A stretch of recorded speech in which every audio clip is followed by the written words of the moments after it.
Welcome to the Jam Podcast, where we'll find some pretty cool guests.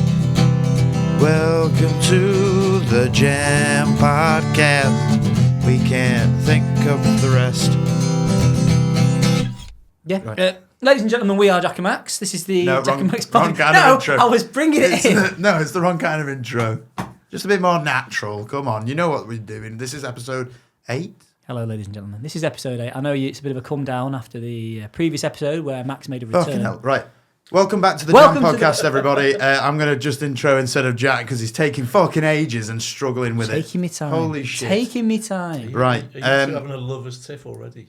Yeah. Don't fight I wouldn't stop at Mackie's on the way down. Like that. And I'm still fucking angry about that. Oh, right. Who have we got today, Max? So we've got a clinical hypnotherapist and fellow part-time comedian, Whoa. Tom Phillips, everybody. Ooh, we're not pressing the button. Right, okay, that's enough. Tom, welcome. Good to see you, gents. Long time. Last time we saw been a you, while, hasn't it? hot water? Were you at the hot Yeah, it water? was the one that Sam didn't invite me onto. Yeah, well, you know, it's bad taste. Busy time? What are you up to at the moment? This is always a busy time of year for us because all my corporate clients want to get stuff done before Christmas and everybody wants to quit smoking before the new year. So, busy. Yeah, is that easier now? Do you not just hand people vapes instead? Just let's do that. Speaking of which, are you alright if I vape in here? Or would you rather me not? No, you can do it. Alright, I just thought I'd ask because, you might never vape again. Oh, that's true. Oh, shit. Don't take this one vice away from me. One of many. There'll be that on the invoice for that as well. So, what? I know you said you were down in London the other day. I was in London the weekend. I was learning stage hypnosis. Yeah. Oh. So learning how to get people up to cluck like a chicken. Fantastic. Who was teaching that? So a brilliant guy called Dylan Lovegrove. So he's a professional stage hypnotist. Makes his living by going around the world doing silly things to people or getting them to do silly things. But he also runs training. And I've been watching him for years and thinking, okay, do I want to give it a shot? And after the most recent video, absolutely. I will go to London. Well, I was going to ask that because, like, obviously you do clinical hypnotherapy, I do. which I'm assuming has some sort of things to do with hypnosis in the first place. In clinics. Yeah, well, yeah. So, like, Clever, isn't he? So obviously, with this course that you've just done down in London, how similar would you say it is to your day-to-day work, or would you say it's completely different ball game? It's very different because it's about the stage, it's about showmanship. It's a lot of it's like kind of hopefully what we do when we're on stage doing comedy. Oh yeah, you're there to entertain people. They are there to be entertained. And they better fucking be entertained. Absolutely. Holy shit! Yeah, So there are certain overlaps, but obviously the therapeutic side, when I'm doing it, is obviously a lot more low key. It's focused on personal the individual. It's stuff. personal. It's all about what that person wants to achieve. But what I learned at the weekend, and I think this is where I'd always been skeptical because I couldn't see the connection. But there's a lot of what I do as a clinical hypnotherapist. There's certain techniques that we use, a thing called rapid inductions, where you get somebody to go under really quick. Very, very useful in stage hypnosis. I thought it was like a hob. I don't get it. I was I don't know what you mean. I was going to mention an Arga. He's from Wigan. I was going the wrong way. You know when you warm food up in microwave? I know what a fucking hob is. I don't know. I just didn't get the joke. Inductions type of. Oh right, induction. Right. Clever, okay. isn't it? Because you can't burn your hand on it. How rapid can you hypnotise someone? Fairly quickly. See, the thing is... Stop it! Because again, there's a big misconception that when you're hypnotised, you're unconscious or you're asleep or you're out of it. Is this the Manchurian candidate thing? Well, that was very much about the power of suggestion and auto-hypnosis and what we call broken record techniques. So you can induce a hypnotic state really, really quickly. We hypnotise ourselves every day. We just don't call it hypnosis. We call it daydreaming. Is it a bit like driving home? I was thinking that. That's and exactly you just completely... You can't You remember. get home and you go, when the fuck did I get here? Max gets in the car. He's like, Mackie's again. Yeah, absolutely. Yeah, pretty much. Yeah, I don't remember the journey from like work home. Sir, like, at all, sir, you've really. been round twice. I just need Park Avenue. Do you find like with that kind of? So you're saying that's very similar of us like doing it to ourselves. Yeah. So would you say like that explains why the journey home always feels quicker than the journey to a place? Because that does happen to like, possibly, a lot of yeah. I people, mean, at if least. you're, when you're driving home, you probably there's a lot of it you do on autopilot because you do that journey so many times. I mean, when you're driving to work or wherever you're going, I guess that comes in as well. But you're probably thinking more about the day ahead, so you're a little bit more consciously aware. Okay. But yeah, I mean, that's a classic example. That's the example I always use to people to explain hypnosis. You're not on sleep, you're not unconscious, you're not asleep. But some people do fall asleep in the therapy room, which is actually a good thing because it means that they feel safe because nobody falls asleep when they feel insecure. Yeah, and it's easy money as well. It is. Well, You don't even need to talk. You can just go do something else. It's just, right. I'll just write some jokes. Absolutely, work on cover, but Just waking up to zip. but when you're actually under, a good therapist will and people like me as well will want to ask you questions. Thank you. So I was trying not to laugh at that. I was like, don't know if that was a joke or if he even realised. There's information you want to get out of people. The whole point about being in a hypnotic state is you are a lot more relaxed. It's a lot easier to tap into your subconscious, which is where so much goes on because your conscious brain is the size of a golf ball, your subconscious is the size of a beach ball. So you've got all this stuff going on. A decent hypnotherapist, whether they're clinical or not, will want to dig into and find out what's going on. Yeah. Right. Okay. And again, the classic example I always use is smoking. Yeah. Yeah. Consciously, smoking's bad for you. Nobody will ever argue that smoking's good for them, but you still do it because there's something going on at a subconscious level that's driving that. So if you can and that's what you're trying to dig into. That's what you're trying to find out. Yeah, because the smoking is a symptom of something that's going on down here. Right. Yeah. Okay. All right. Okay. Do you not think, I think hypnotherapist is a bit better. It's like a proper one. Because like somebody comes in smoking 20 a day, and by the time they've left, the wallet's lighter for a start. But they're no longer smoking. Yeah. So there's a start and there's a finish. And they might relapse, but you've ticked it. Yeah, yeah. Do you not think therapy as a whole is a little bit oversold now? Because every advert on a podcast, unless we're suddenly sponsored, in which case I'm 100% behind Dave's therapy platform. That reminds me, this episode is sponsored by BetterHelp. Bringing in Mexicans to your cleaning regime. No, that's not what BetterHelp is. Is that what it is? No, it's an online therapy service. Anyway, sorry. Imagine if online therapy. Imagine if like the whole point you were trying to quit online porn, but you had to log into BetterHelp, and you're like, www. I'll just turn the VPN back on. Don't be silly. Why would you want to quit online porn? Right, but yeah, back to that question. So, yes and no. So the whole self-development growth or field is growing massively because people want to improve and get better in their lives, whether it's a therapeutic area or a business area, whatever it is. That I think is definitely growing and will continue to grow. Where I think the problem lies now is that there are too many gurus who are telling people that they need to lead a perfect life. Yeah, and there's so much out there about an abundance, like culture. the Tates and stuff like that. And you can pick your guru and some you'll like and some you'll hate. But I have lots of conversations with my clients about having what I call a sufficient lifestyle. So you don't need the big house in the country. You don't need £1 million in the bank. You don't need the latest Ferrari on the drive. It'd be nice. Tom's got that for you. Absolutely. Yeah, but what you need, and this is probably what our parents had, was just a lifestyle that they were happy with.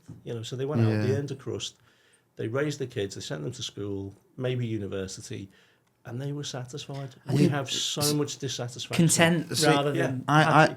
I feel like, especially coming from someone in the younger generation, a lot of that dissatisfaction comes from being able to know about more things, obviously, and the internet and stuff like that. But I don't necessarily mean like, how people will say, social media is bad because it only shows you the good like parts of people's lives, and you start comparing yourself to that. Yeah. Obviously, that shit's not great either, but I think it's more to do with, for example, especially in my circumstance, it's more, holy shit, I'll see a new sport that's like a bit more of an unusual sport that's only done in a specific place in the world originally, and now you can do it in the UK and stuff, and I'll go, I want to try that. Or a different activity and stuff like that, and I want to try all these new things that I'm seeing, because they're now more accessible. It's more accessible. Back then, it was just you'd see football, you'd see rugby, you'd hear about tennis, and you'd know about golf because your granddad went.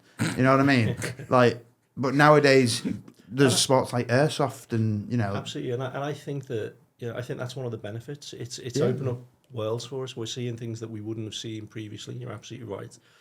But the flip side of that is then it is the comparison piece. Everybody's, nobody's posting their failures on social media. Everybody's leading a perfect life. And I think we are. I don't know if you saw the Labour conference speech the other day. I think. I was having dinner yesterday with a girl that was there. She's a lot of connection stuff with different political parties and the pharmaceutical industry, which is her background and my background as well. But I do want to to go into that. It does look like you're describing Dr. Octopus at this point. She's an Indian deity, actually. She is. We call her Shiva. But so she was at the loves cat she food. was there. Yeah, she's mixing shoulders with the great and the good. Forgot where we were going with that, but. Why did we putting failures online? Oh yes, nobody's posting the failures. Max, you've got a Facebook profile. Yeah, don't look at that. I think it's the scrolling. It's such an addictive behaviour. And I was just going to say, this is where the whole dopamine thing starts to kick in, and it's we were not designed to have these constant little dopamine hits. We were designed to have a slow rising dopamine during the day, which then had a peak, which was normally when our ancestors found something, killed it, and ate it, and then it subsided slowly. Now we've got this constant peak and trough, and your body's trying to regulate all the time, so you get the constant rise and the constant crash. Yeah. And so the first thing you do is you go back on your phone looking to see who liked your latest post. And I know, I've got friends who've got kids who they'll put a post on Instagram, and if it doesn't get like 100 likes in the first 30 minutes, they're taking it down. Ugly kids. See, I've never been a massive post. I've never been a massive poster, as is for like social medias and stuff. Like I have most of all the normal ones and stuff, like their Instagrams, the Facebooks and stuff like that. Grindr. I've got all, that one too. But I've got all them. No, but I've got all them. But I've never been good at like constantly posting, which isn't great for us now because if I'd always been like a poster anyway, it'd make all this stuff like a lot easier. Make the audience do some work. Fuck them. But I have this thing as well where even if I do post for like the jam comedy in general. I'll post something and then I'll fuck it off out my head. I don't think about it. I think this is where, again, from a business point of view, social media is great because you can, raise your profile. And that was one of my objectives this year, to raise the profile of me as a clinical hypnotherapist. And in particular, I wanted a presence on YouTube. Yeah. I committed back in January to do one video a week. We're in October, and I think I've done 4. Yeah. A week. Yeah. Well, if you listen to all the gurus, and I follow several people on YouTube who seem to know what they're talking about when it comes to building a YouTube channel. And they all say, like, if you can get one decent video out a week, one long form, which is 10 to 15 minutes, then you chop that into your short forms, you put that on Insta, you put that on TikTok, that starts to raise your profile. Is this not like where they said the only people who got rich in the gold rush are the ones selling shovels? Could be. Because it's all the people telling you, mind you, there's those fucking 6-year-olds who are playing Lego. Who are millionaires playing Minecraft. But then and you're like, that's other kids watching it, and then you've got people who play video games a lot of people who play video games will watch people play video games. Yeah. You've got audiences everywhere. It's just they need to find you, and it's just getting the consistency out there. Absolutely. Someone can go, I've got this to look forward to. It's like TV, really. When an episode comes out on Wednesday, and then you've finished the episode and you go, when's the next? Oh, it's next Wednesday. And you've got something to be excited about on Wednesday. Oh, absolutely. You know what I mean? Like Gen V's out today, which is a show on Amazon. Have you watched it? Gen V. Oh, it's great, isn't it? Brilliant. New episodes come out today. I've been so excited to watch it. Come out We're here, unfortunately, but you know what I mean. Like it's the same thing. It's the same thing with internet creators. It's that excitement of a new one's out, and if you get the consistency, which is what we don't have at all. But We've kept it a little bit for this. You will get there, but I think that's the same in any aspect of life. The consistency, the discipline to keep turning up, will eventually get you to hopefully where you want to be. Because before we had the internet and all the social media channels that we've got, it was the consistent entrepreneurs that were going out and banging on doors or putting adverts in newspapers or magazines or wherever we used to advertise before the internet. They were generally the ones that were successful. There are lots of mega successful people out there who aren't that talented. They're just consistent and they just work. They work hard. Yeah, and one day it will be those untalented No, people there's who are a little there's bit amount of luck consistent. that gets through as well. Yeah. I do have a question actually, and I wrote it down because it was something that I thought was interesting. So obviously, I feel like it's silly to say that it's going to work for everyone, clinical hypnotherapy, because there's going to be some people it just doesn't work for. It's like normal therapy, I'm assuming, in that sense, where I think it's not for everyone. Is there a specific type of person you'd have to be for it to work, or do you reckon it could work in some sense for everyone? I think if you're willing to accept that it works, it will work for you. Yeah. I think if you're resistant, it's probably not going to work. And then people say to me all the time, "Oh, I've tried I tried hypnosis, it didn't work." I'm like, "Okay, well, it didn't work. So go and try CBT or NLP or RTT." And again, I think that's one of the good things. I think I've got all those tools in my bag. So if you come in for a hypnotherapy session and it's not quite working, I'll get a different tool out my bag. Chuck him some SSRs. Fine. Give him 2 weeks.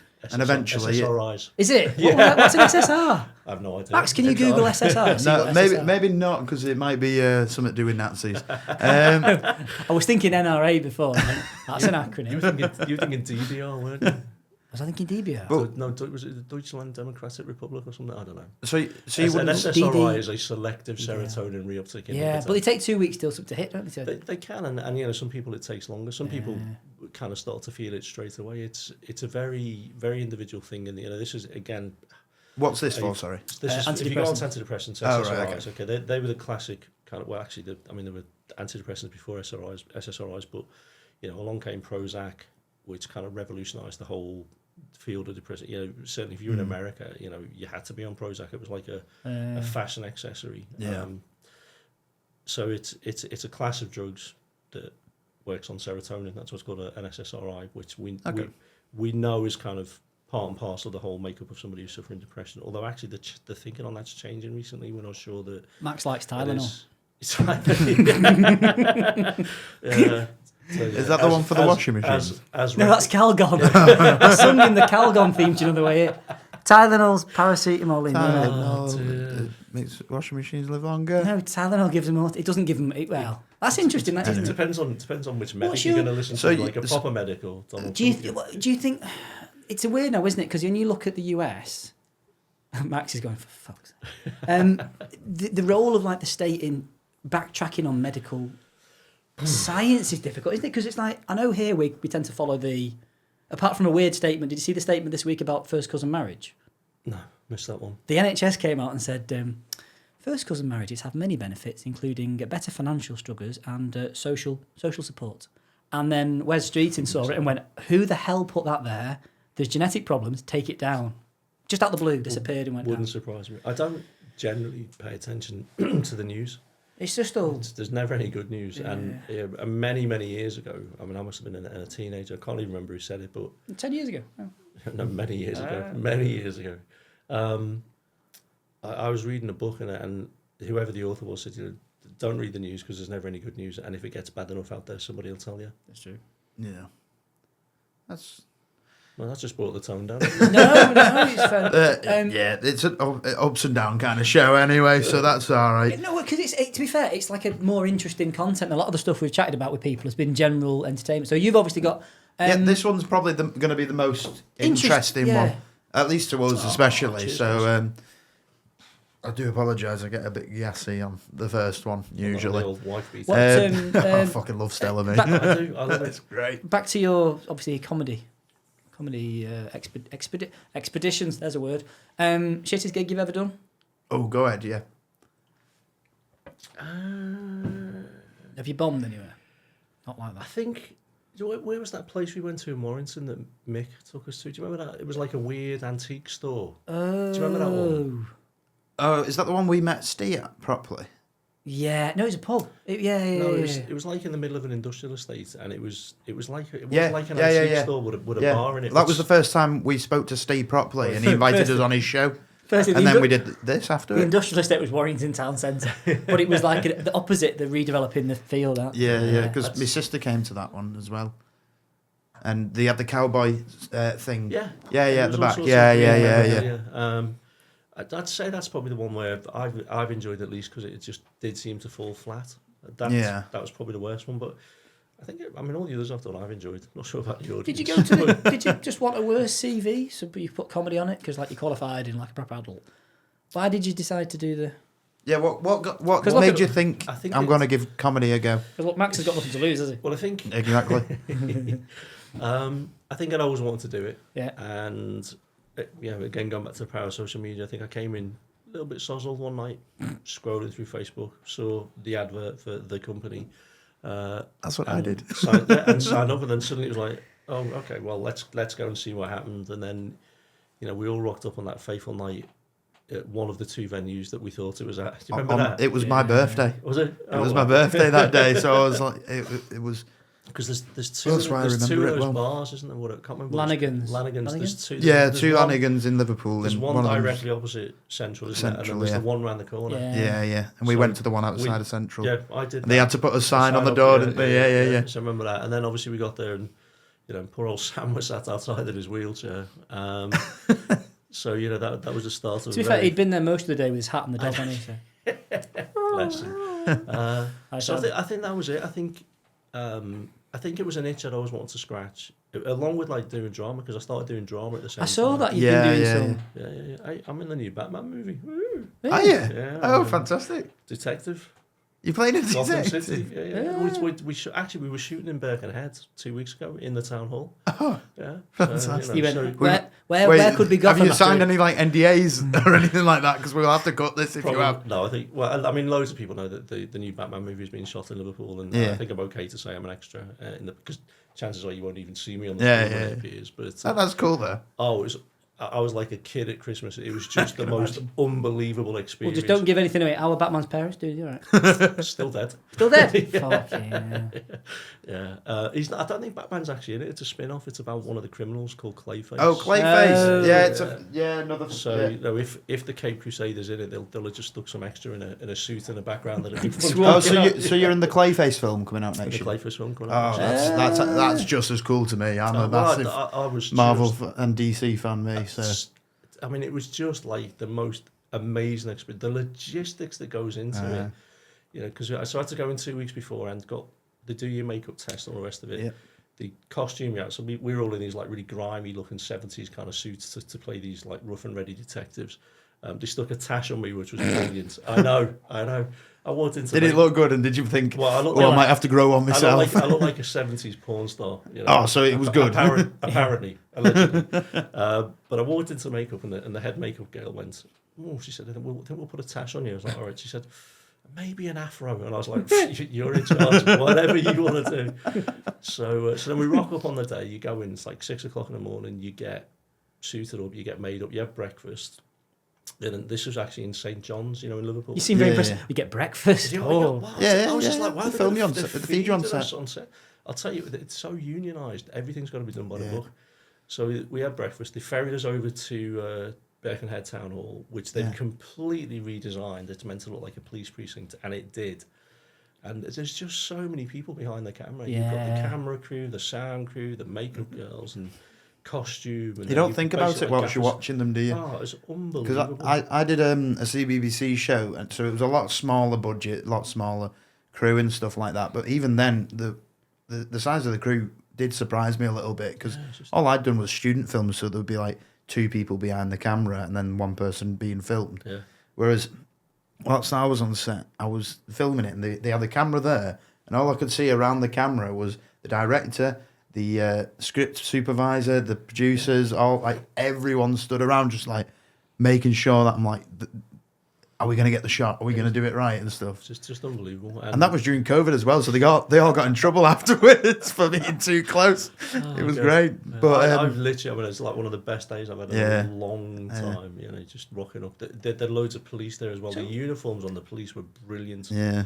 Proper leather jackets with the caps and the Gotham badges and all the rest of it. It was like, oh my god. So you got a phone call going, "Hey Tom, it's Linda. I've been pulling the hair out of little Tabby Cat again. Can I see you on Tuesday?" Fuck off, Linda. I'm meeting Batman in Birkenhead. Right. Get some sellotape, put the hair back on the cat, you weirdo. Oh, it's happened again. God, it was great. So I started doing the acting, the drama, the same thing at the same time, because I think it was something I always wanted to do. In fact, when I went off to do my degree when I was 18, I had a choice of doing drama or doing geography, and I got nudged towards geography because it was seen as being more practical. Yeah.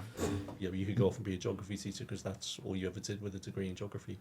So I think I'd always wanted to do it, and then last But year... you could have been a drama teacher with a degree in drama. Yeah, but like So you still could have been a teacher at the end of the day. you're never going to fall into an oxbow lake, though, are you? This is true. You're never going to get taken by a subduction zone between two. Absolutely. Yeah. And I know how to number streams as they come down. Do you? Yeah. Button and Strahler stream. Yeah, I still remember it. What's the highest level of cloud? Probably the ones at the top. Yeah. It was on Millionaire the other day. It was, Cirrus? So just to go back, Cumuloclitoris, I think. just to go back I never to... find it. Hey. Oh, Max, Mr. B set himself on fire. So apparently the views went much more, so there you go. Mr. What? You know, Mr. Beast. No, he Oh, set Mr. someone Beast. else on fire and he got in trouble for it, but Oh, did he? I saw the video, it wasn't that So bad. okay. And also, it's a professional stuntman He can afford to pay for it. Yeah. who's the person he's picked to do all this stuff. Like, Yeah, the Chinese did it to a lot of Buddhists. It was very safe, like all the way it's been set up as far as I can tell. And the person who's doing all the fire stunts is already a stuntman. So, like, it's his job to do this kind of shit anyway. So, I don't see why he's getting in trouble for this. But back to the hypnotherapy and stuff like that. Do you need some sort of like actual like qualifications and stuff like that for it? He's asking if you dodgy hypnotherapist. Technically, to be a clinical hypnotherapist, yeah, you need to have a certificate or some kind of degree in it. But anybody can set themselves up and say they're a hypnotherapist. You can watch a half-hour video on YouTube and say, yeah, I'm going to do it. And there are loads of great therapists out there that haven't got that many qualifications. They're really, really good. And there are loads of therapists who've got loads of qualifications. Don't point to me. Is it like Gillian McKeith? Being a nutritionist, not a dietitian. Tell him and looking as healthy as she did. Rooting around people's shit and going, oh, you're not looking very good. Just get me fingers at me, shit. But there is some sort of like a degree that you can do for it and stuff like that. I spent 3 years getting my clinical hypnosis qualifications, and that was on top of from geography. No, I started off with my journey with my personal development journey with what's called NLP, neuro linguistic programming, and through that I got into clinical hypnosis. So it was kind of I've been doing NLP for 17, 18 years now, and the hypnosis about 6 years. Is NLP like to do with CBT or what is it? CBT. Not the oil, the cognitive behavioural. So cognitive behavioural, yeah, they all fall under the umbrella of what's called talking therapies, and a lot of the time, people come in and it does them good just to talk to somebody who isn't going to try and save them, because unfortunately what happens is you go and talk to your mates and your family, they want to provide a solution which is not necessarily what you need, and also not when you're charging by the hour. Yeah, absolutely, yeah. But also somebody that's going to be objective and say, I practice a lot of tough love in my clients. I'm like, fucking stupid. Yeah, well, it's I always say to clients from the outset, I'm not going to allow you to feel sorry for yourself, because the past is the past. It's happened, okay, and sometimes horrible things have happened to people, good people. But there's no point in allowing that to kind of ruin your present and ruin your future. So, we talk about it. So yeah, NLP, clinical hypnosis, CBT, RTT, you've got all these things that come under the umbrella. Now, straight away, I know all the CBT therapists out there will be screaming, because it's kind of, CBT seen as being the kind of the recognised go-to kind of therapy. It's what the NHS relies on in terms of... Is that the one that's like, if you feel upset, tap yourself on the wrist? That can be part of it. There's different elements. There's a lot of crossover, I think, between them. Because I've studied a lot of them, and I'm qualified in NLP, clinical hypnosis, CBT. Must be weird, because someone's talking to you about a problem, or they're going into whatever questions, and you're listening to them, but I presume you're not listening to them. I'm not what? Exactly. Max is thinking about fish fingers for dinner.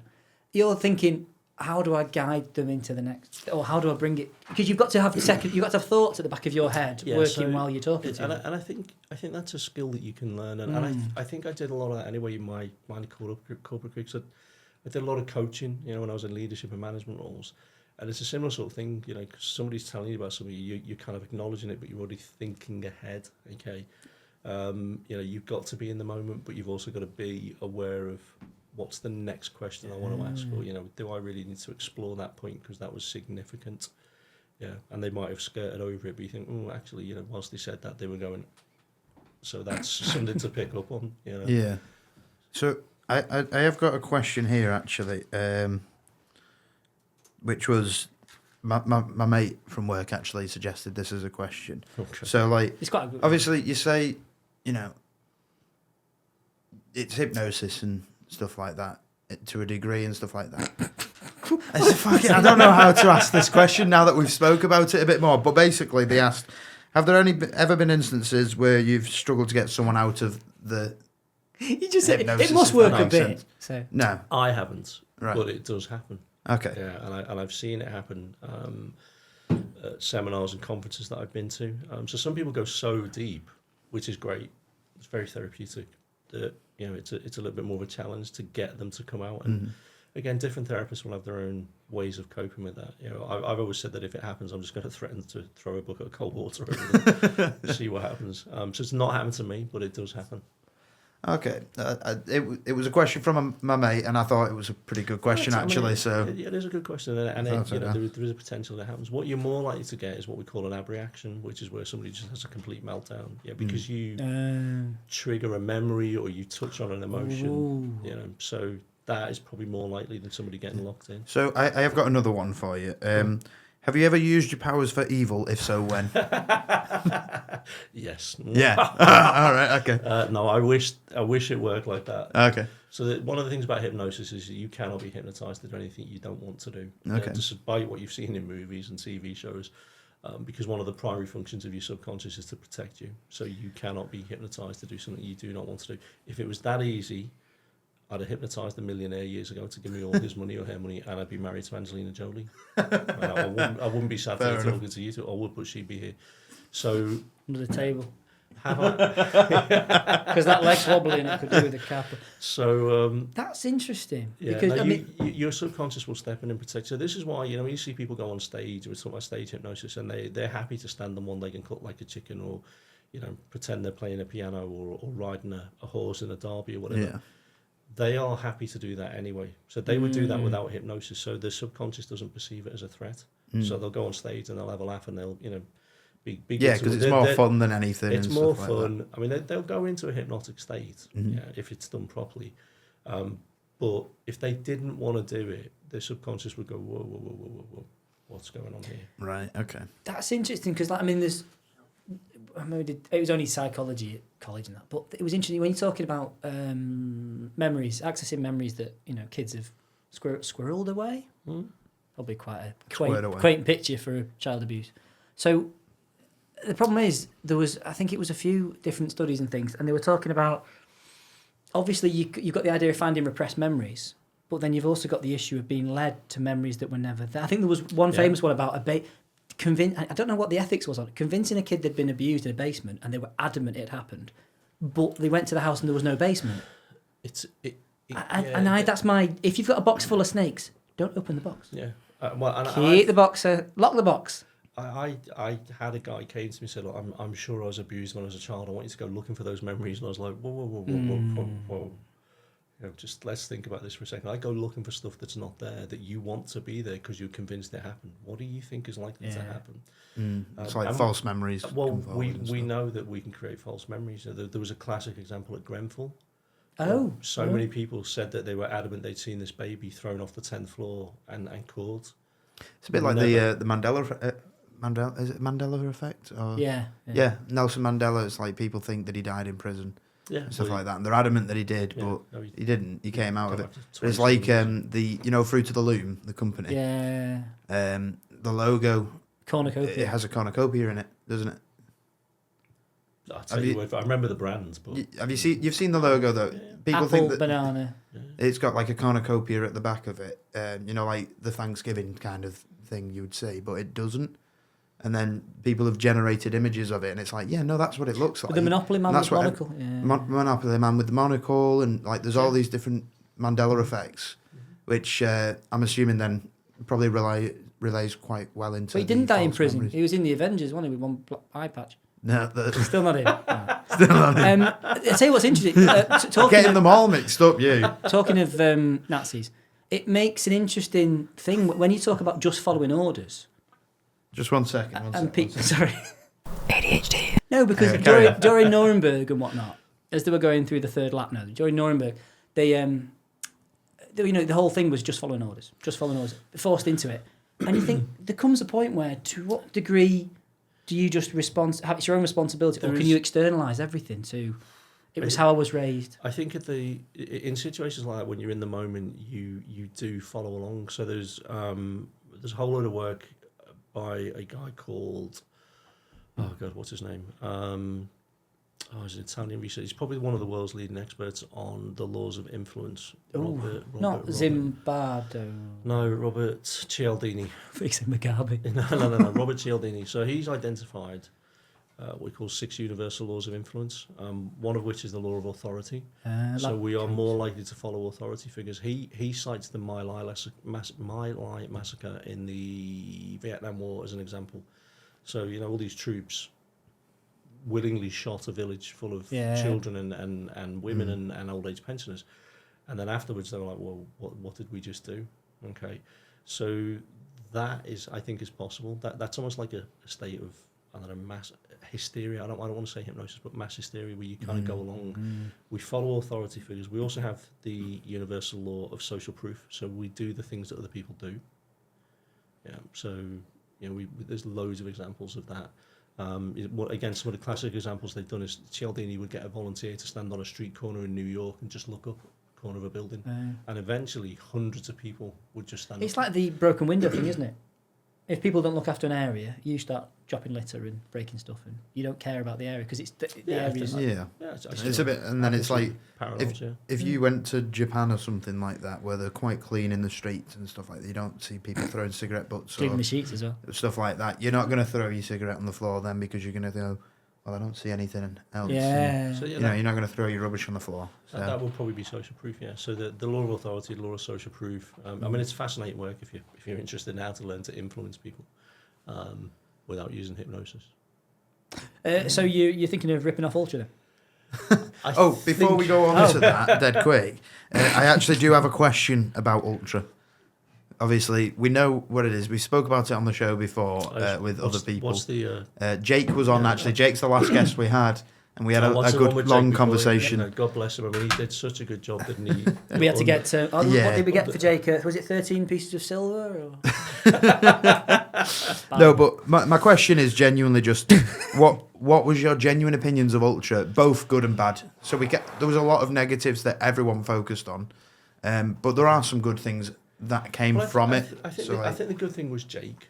He did a really good job in some trying circumstances, and I think he tried as hard as he could to give us all a lot of guidance, a lot of support, a lot of attention. Yeah. So I think that was good. I think it's good that we all met each other, because that, I think will stay with us for a long time, potentially to the end of our lives. So or until we get successful and we just drop you off. Till the end of our lives. I don't blame you. So I think it was good for that. I think it was a great grounding, if you like. It was a great way to kind of start off if you want to do stand-up comedy. Yeah. So I think that was good. The rest of it, organisationally, I think leaves a lot to be desired. Yeah. I also think, because I do so much training, putting my head on as a trainer, that was shambolic what happened. Being in a pub with the public coming and going to the toilet all the time. And even when we moved to the beer can or whatever it was, still wasn't brilliant. So I think that there was a lot to be desired. And also, I think one of my biggest bugbears to this day is the fact that they advertise it as free. Yeah. And we know that it's not. No. Because I remember, after 4 weeks, and I was on holiday in Spain with my mates playing golf, and at that point I'd already raised £1,000 for charity. And I get this text saying, because you haven't sold any tickets, you can no longer come to the training. So I messaged whoever, what was his name, John or something? And I messaged him back and said, well, what am I supposed to do? Give the charity money back?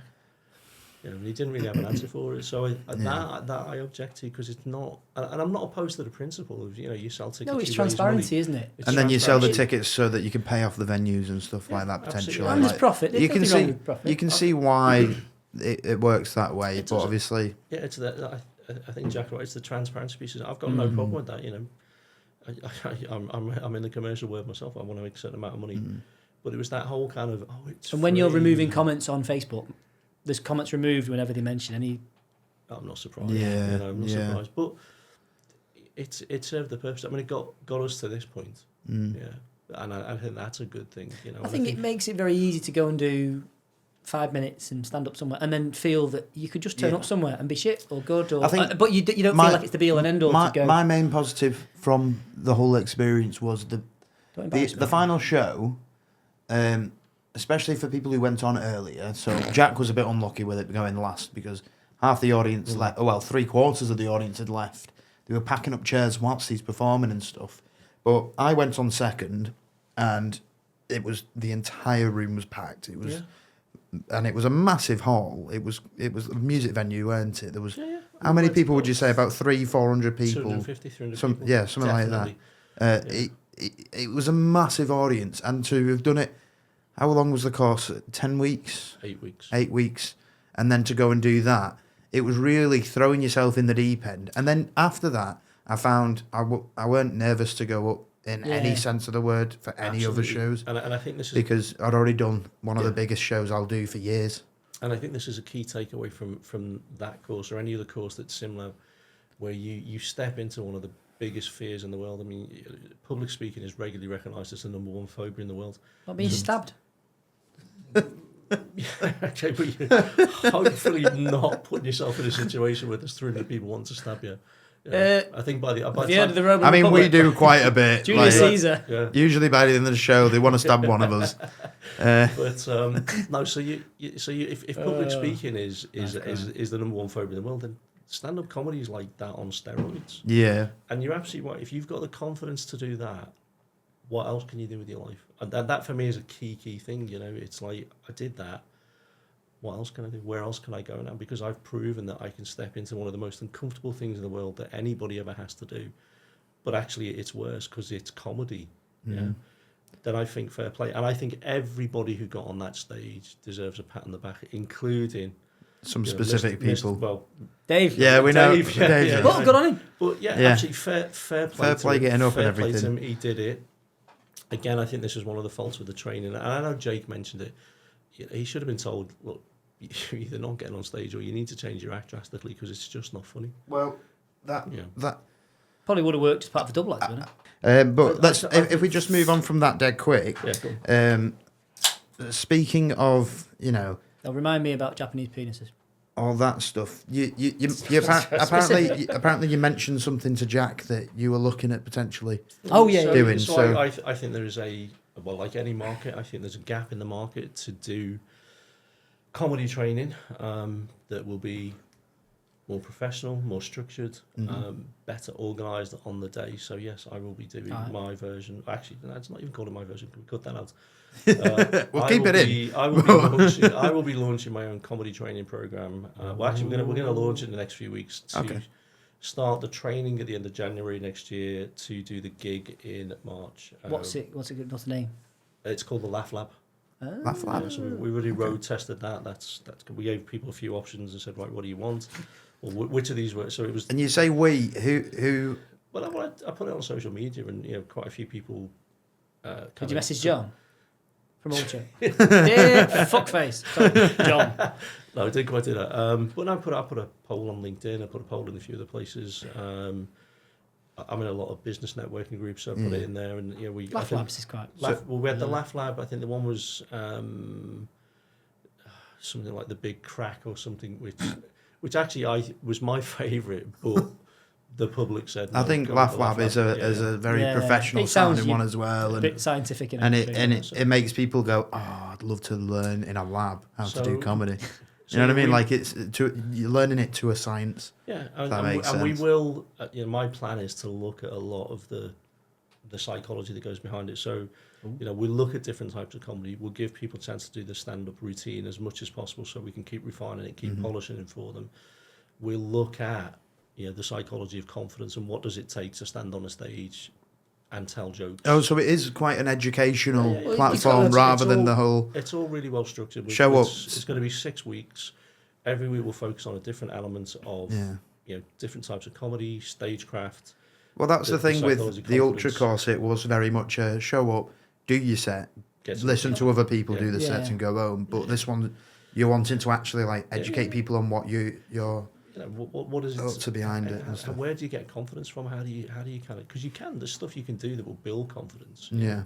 How do you structure your comedy? How do you write comedy? I know Jake tried to help us with that, but I think that was like a separate Saturday afternoon Yeah, session. he was he doing did. Yeah, Just that stuff one he was did the He most did off helpful his thing own- to me. yeah, he did And off his own back, yeah. he just happened to be doing that anyway. With I think one of his mates he was just going to meet up and they were just going to go through stuff, and he just said, "Come along." So I turned up and I got a lot of benefits out of that. So we'll look at that. We'll look at the physicality of being on stage, because you look at, you've got different kind of comedians. You've got what's his Your face? one-liners. Lee Mark Evans. Evans at one end of the scale, who is like a little whirling dervish. Yeah.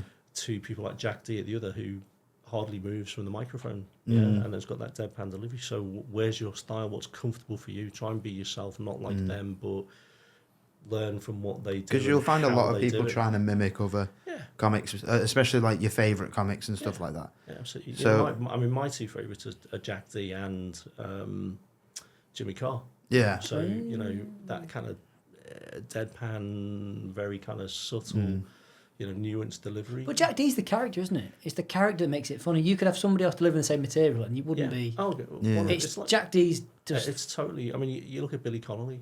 He could read a shopping list and make it sound funny. Yeah, exactly. Yeah. Because he's got that manic. Yeah. kind of- almost Whereas he's got loads of infectious- great ideas, and I say it funny.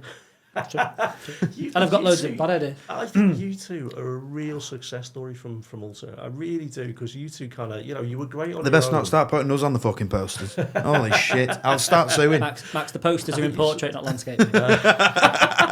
So I'm Nigel Timpson, right? The brother who didn't get involved in the key cutting business, right? Okay. I've recently been sacked from WH Smith because he got took over as TJ Hughes, Right, fair enough. right? And I'm scrolling. I've always wanted to do comedy. What? I bump into you. Hiya, you're doing this new comedy course. Why should I do this, Tom? Mr. Tom, Dr. Tom. He's asking you to sell the course. Sell the course. If you've always wanted to do it, Got some shoes, do you? My brother does shoes. shoes, yeah. Keys? Okay, you're not related to General Ratner, are you? But No. I'm actually adopted. That's why I'm Chinese. Go on. so if you've always wanted to do it, then this is the perfect opportunity, the perfect chance to do it. You've got 6 weeks of structured training.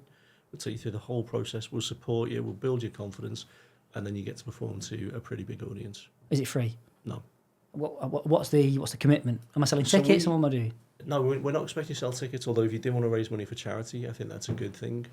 We're going to sell the tickets. I'm hoping that everybody signs up for it will sell tickets as well, because they want their people to come and see it. But no, there'll be a fee. I think we'll get all that other stuff out of the way. So we're going to charge probably going to be about 100 quid for the 6-week course, plus the gig. But when you break that down, I think what you're actually getting, that's... I wonder I think you've got a good idea. What we found was useful was we did the first few sessions and then we ended up going to the shipping forecast where you went before. If you could have something where you come and it's, to begin with, there's a few weeks that are free, and then you'll go somewhere and do a little 5 minutes to whoever's there, and you've had a taste of it. And then if you carry on and do the extra bit of training, it is paid, but you've had a taste, you've done a little bit, you feel you've got something, and then you're going to have an audience of 100 or 200. Yeah. Because you've caught the people who wanted it free, but you've been genuine, and they've had a little bit of something. Yeah, Without giving them I can see the whole breakdown. We're going to charge from the outset, because the other thing that we're going to do as well, we're going to limit the numbers to 21 people. That's a good idea compared to. Compared to thingy. what did we start off with, 50? And I think eventually I think it was came down. 46 or something like that, and went down to 24 or something. And one of the reasons for that is just sheer logistics. So we'll do 3 sets of 7 at 5 minutes each. Yeah. Plus a little bit in between, plus a little bit at the end. You're talking about a 2.5-hour event rather than, what did we do, 3 hours, 4 hours? It was more. It was more than that. Something like 4 or 5. We 4.5 hours, I think. we started at like 3:30, didn't we? And finished at about 9. Yeah. So, we'll do that. I'm gonna pick a charity that I want to support. So I'm hoping we're gonna get some raffles on the night with prizes and stuff. So we'll raise more money. The only profit I will make will be from the ticket sales to do the comedy. The ticket sales for the venue, half of that will be going to charity. The other half will be going to the venue. So But it's supporting local comedy, local. So you events. personally are not going to make a profit. I'll make a little bit of money, but Fair enough. When you think about what I charge corporately based on compared to what I earn on this, it'll be significantly less. But I want to do it because I think that it will lead to bigger and better things in the future. So we might end up with a franchise. You just want to believe that, because the problem is you want to catch the people who seriously want to give it a go without them feeling it's a huge investment. but thinking, well, £100 it's not massive. No. But I'm going to get something out of it. I'm going to get an actual a bite of something, a bit more of the theory behind it. And again, we've There's a lot of education there that you won't get Yeah. in 6 weeks anywhere else. Yeah. And again, I've Anywhere road tested else. it and said to people, what would you be willing to pay for this? And the kind of band that came in was 100 to 150 quid. Well, you're going to lose the people who just turn up because they've got nothing to do, it's raining outside. Yeah, and there was a fair few of them at the start of. And you're not going to price the first people few out. weeks How of many Ultra. tickets did you have to sell? 10 at £20 yeah, plus booking 10 fee. 20 quid each. So you have That's to. 200 quid there already, Yeah. which was purely to the venue. That weren't even to charities or anything. And like that. the venue that we've got as well. And I bet you most of that didn't even go to the venue. I bet that a lot of that went to. And I don't know whether they took a share of the drinks and stuff over the bar on the night. That's if I was negotiating with the venue, that's what I'd try and do. But the venue we've got two options. So we've got a room that'll fit 100 people. So we only sell 100 tickets. Everybody gets to present to 100 or do their set to 100 people. If we sell more, then we can accommodate up to 250, 300 people. Birkenhead Town Hall, yeah. Absolutely. Yeah. They've still got He's got an in there now. they've still got the rig there. They've got the light shining out. They'll have Robert Pattinson dressed as Batman right above you whilst they're performing. Absolutely. Yeah. So Twilight. Yeah, he's Batman now. Is he? Batman, Yeah. She's just do vampire related shit now. No, he's Batman. He was the Batman. Oh, okay. 'Cause Sparkle, sparkle. vampires turn into bats. It's good like that, yeah. Anyway, sorry, Tom, carry on before. I always think Biffy Clyro This, sounds like it should be involved. Back. ADHD. Right. Oh, It's a really useful tool, that. Hang on. You didn't remind me about the Japanese. Why would... You were talking penises. You were talking about this confidence thing. Yeah. I used to be a what's the word? Wallflower? Prostitute. No, not prostitute. No, I was a bit more of a not wilting wallflower. Wilting letter. I know. Anyway, I wasn't that confident. You were shy. Yeah, that's the word. Not a good score in Scrabble. 11. Anyway, I was quite shy, but we went to Japan. ADHD. Yeah, we went to Japan, and I had a month at the top island, Hokkaido, and then it was going to be 2 months just doing this becomes actually related in a minute. And it was going to be, so we couldn't get you in with a family, so you're just going to be at a dormitory and you'll study Japanese and off you go. And on the day before I got on the plane, the badly organised guy, who was lovely, Declan, probably not watching this, I don't. He was like, "Oh, I found you a family." I'm like, "I'm not a fucking author." He was like, "No, it's a Japanese woman and a man." I was like, "Fucking guess that." And he was like, "So you'll be in a little house and you'll get on the train and go to school and whatnot." And I was like, "Oh, brilliant. Have they got kids?" And he was like, "Yes." I was like, "Great." He's like, "He's 24. Doesn't live at home." I was like, "It's not helpful." So I was like 16, and I'd got there, met them, practiced in Japanese, but it was a proper traditional Japanese house. So it was hot, it was humid. You'd sleep on the tatami on the straw mats, right? Yeah. And I just used to. It had this top on top of me, the sheet, just a sheet. And I used to kick my kecks off because I was hot. Now I can't point out the old lady who had the house was probably about 84. I remember you told me. And the granddad who had the house, he was still like a salaryman. He used to go to work. And I woke up one morning to him pulling the covers back over me. Because I presume I'd kicked it off in the night. That's exactly what happened. His sack was out. Of all the people to get abused, it's probably the one that's going to leave the least damage. Right. And since then, I've not really felt embarrassed by stuff. After knowing that some guy was like, "Oh, it's penis." And there was that one. And then the other one was, one morning, I had limited Japanese. Obviously, and I was trying to explain I'd seen like an insect in the bedroom, and I described it had lots of legs and it moved like this, and they went, "Oh, Geji." And I went, "Oh, Geji, that's a cute name, Geji." So I googled it. Highly poisonous millipede, like literally high. I was like, why is this in the house? But it's an old wooden house, and yeah. You sure it wasn't the millipede that had your kecks down? No, I wish it would have swollen. So what was the connection? Yeah, exactly. What was the connection? Is nadir a word? Is nadir like a zenith? Yeah. Or is it the opposite? Anyway, since that peak of being embarrassed, nothing's embarrassed me more because... Good. So I've been able to go up and be like... Me and Max have gone on stage and be like, "Oh, that's a bit shit." But I've been like, "All right, well, let's go and have a pint and we'll build on it." I've not felt like... I think self-cringe, which is a bit of a wokey word, can be a terrible thing because you feel bad when the audience doesn't really mind. The audience is just waiting for their turn to go on stage. Mm-hmm. Whereas you can sort of you can limit yourself because you feel like you're not going to be perfect.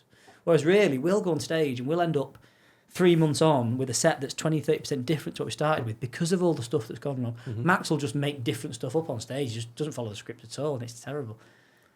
Isn't that right, Max?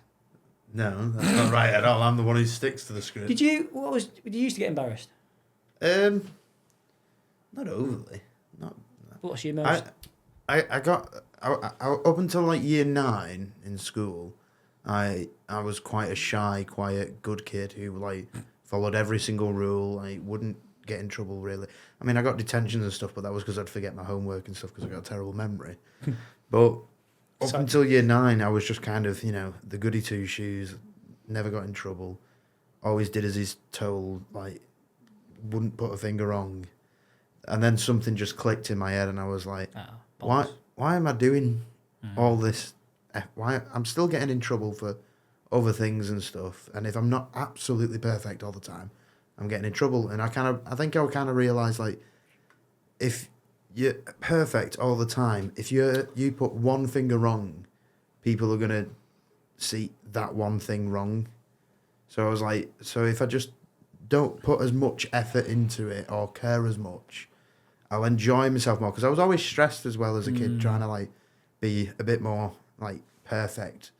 And then it just became more, it was freeing, just kind of like going, I don't care anymore what people think. I just kind of gave myself that mindset. I was like, don't care what people think.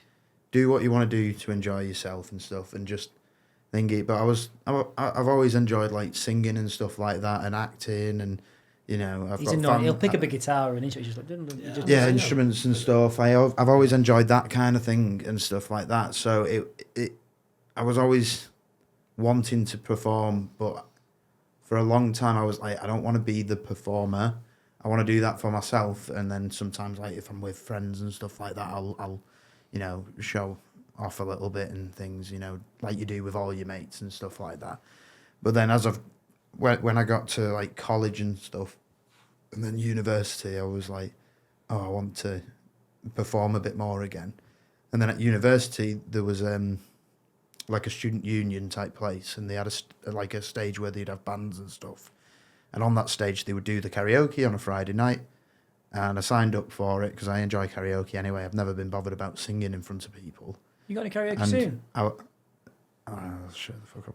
Cancel the big gig because he's got karaoke competition. Yeah. Cool. Yeah. No, not cool. It is cool. It's fun. We'll come and support you. Where is But I was like, for the benefit of the people, where is it? It's in Wigan, but it'll already be done by the time this comes out. Can we do 2 takes? Max, I'm really proud I of you. won. Well, Max, I am Steel put on the screen here what position I came in the show, in the competition, if you're interested. That's if it's done. What's your signature song? I Believe in a Thing Called Love by The Darkness. Okay, I remember that.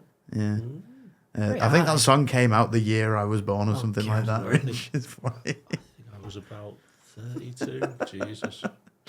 But yeah, when were you born, Tom? when I was at 68. What's 68 known for? the year before they went to the moon, Yeah. Because the moon is 2 years 69. after England won the World 69. Cup. I don't know. I don't know, but it was the year of the monkey, so. What's it like? Don't tell him; he'll get on a tangent. As in now. like hey with the monkeys, or as in like what's it? Like the Chinese year. Definitely the Chinese year of the monkey. So Oh, did not they so eat much them the, as well? Oh. But yeah, so they did karaoke on a stage at the student union, and it You would get cannot eat busy. them, can you? It's like, Jesus, Jack, Sorry, I'm sorry, telling a story sorry. here. And it would get busy on the Friday night, and because I was on a stage, I felt like I could actually like perform more, and I'd run around and do stuff, and that just kind of brought back that entertainer side of me that I'd lost a little bit, wanting to be behind the scenes. Well, I for so think that's long. great, and I know a lot of the guys that do like the amateur dramatics with me. I think Yeah, kind of I did a lot of similar that as well vibe. around the same It's time. cool. Yeah, It's like because you can't get on. You get to be on stage, and you don't have to be yourself. You can be an entertainer. You can, I love karaoke. I lived in Cyprus for a year. I was working out there, and it was just like karaoke central. Yeah. Every bar was a karaoke bar. yeah. Which Cyprus? I was in the middle of Limassol, so we weren't too far from the border with kind of northern Cyprus. Is there still like a UN? Just entertain yourself. Okay. Is there still like a UN split? I haven't been there for 8 years, but I believe there is. So it's I think it's the only place in the world that's got a divided capital, hasn't it? Well, this is Berlin, I suppose. Yeah. You remember that? Yeah, That's I do fine. remember that. But yeah, it was a really weird thing because the Turks invaded and got so far and stopped. Did the Greeks not re-invade? Was that not the thing? But wait, we had it, didn't we? Yeah. Once again, we were looking after the place. It was fine. I just remember it was we would quite often go to a place called Kyrenia, which is in the north, and we'd have to go through checkpoints. But Kyrenia was beautiful. I mean, the coast was absolutely gorgeous. If you went up to what's the big clubby place? Ayia Napa. Oh.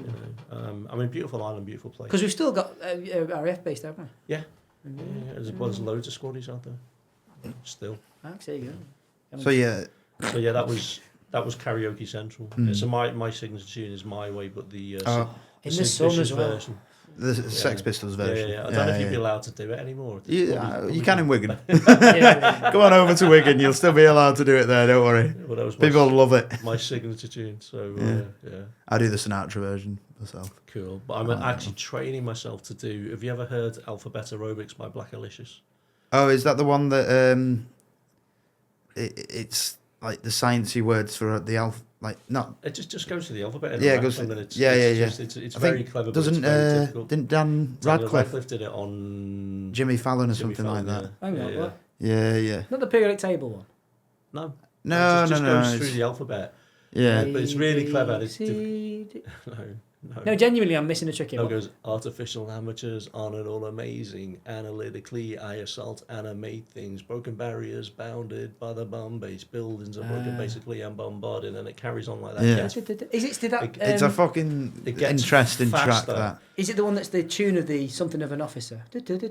No. I just entertained good guess, but I want I'll play it in the car on the way home. Obviously, you can tell I've got up to C. Yeah.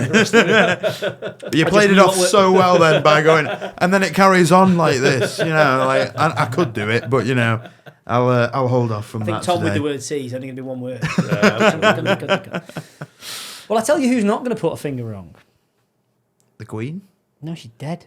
Exactly. So she's not going to do it now, is she? And she was a lizard. She wasn't a Okay. lizard. Tom. I've heard this. She was a lizard. Yeah.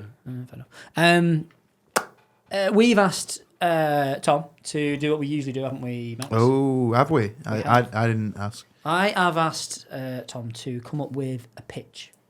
Oh, Hey, did you manage to think up Oh, one? God, yeah. A cricket pitch, fantastic. Max. Now we do have a scoreboard.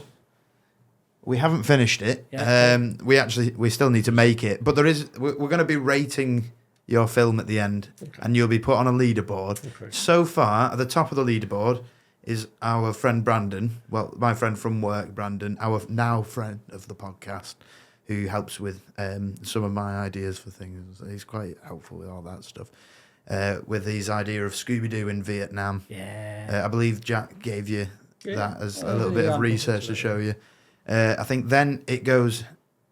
I think it was very close with Jake and Jacqueline. Jake did a crazy one at Lord of the Rings with Danny DeVito. But he recast the Lord of the Rings. Max sat there and went, I don't like Lord of the Rings. Yeah, it kind of fell flat for me a little bit in the end because I didn't like Lord of the Rings. Don't like Jack. I was like, We're not greenlighting that one. Yeah. So but anyway, so yeah, you've got an idea. What have you got? You've for got I a have an premise. idea. Right, so have you seen Happy Gilmore? I have seen. I've seen Happy Gilmore too. Okay, Two. so Happy Gilmore, brilliant comedy classic, Happy Gilmore 2. I don't know. Okay, so after the events of the weekend in the world of golf, yes. Okay. there is definitely an opportunity for a Happy Gilmore 3, the Ryder Cup version. Okay. And we could do it, I reckon we could do it in a couple of ways. So you could have like a group of European comedians versus a group of American comedians playing golf. Obviously, we'd be part of the European team. Yeah, naturally. Yeah, naturally. Yeah, We're not in the EU though. I know, but I'm a Scouser. I'm not even. No, British. but we are still in the. Fair enough in then. the- Yep. No, I'm sold there. In the Masters, though, we are still in the Team Europe, aren't we? So it doesn't. We didn't lose that. Yeah. We gave them we cod won. Anyway. and some dinghies, and we got to play golf with them. So that's nice. Yeah. So yeah, carry on. Yeah. Or you could do like the hard man version where you have basically a European. So it'd be like the Expendables playing golf. Oh, Okay. Yeah. So you could have like I could only think of a few British people. So you'd have Jason Statham, yeah. Yeah. Dolph Lundgren, 'cause Tom he's Hardy? Swedish. Yeah, Tom Hardy. actually There you does. go. help Tom him. Hardy. It's No, just- I can help. I can help a little bit. And I'm going to include Stephen Graham because have you seen the boxing thing that he did? Oh, on Sky? fucking- he's hard as nails. yeah. I think, and he's obviously a great Scouse actor. Yeah. And He then seems like a sound guy as well. oh, apparently he's lovely. Have we got Yeah. a name for this? Happy Gilmore 3, Ride It Gently? Or Happy Gilmore 3 this time. It's golf? Gilmore. personal. I don't know. Right. And then the Americans, you could have the usual like Stallone, Schwarzenegger.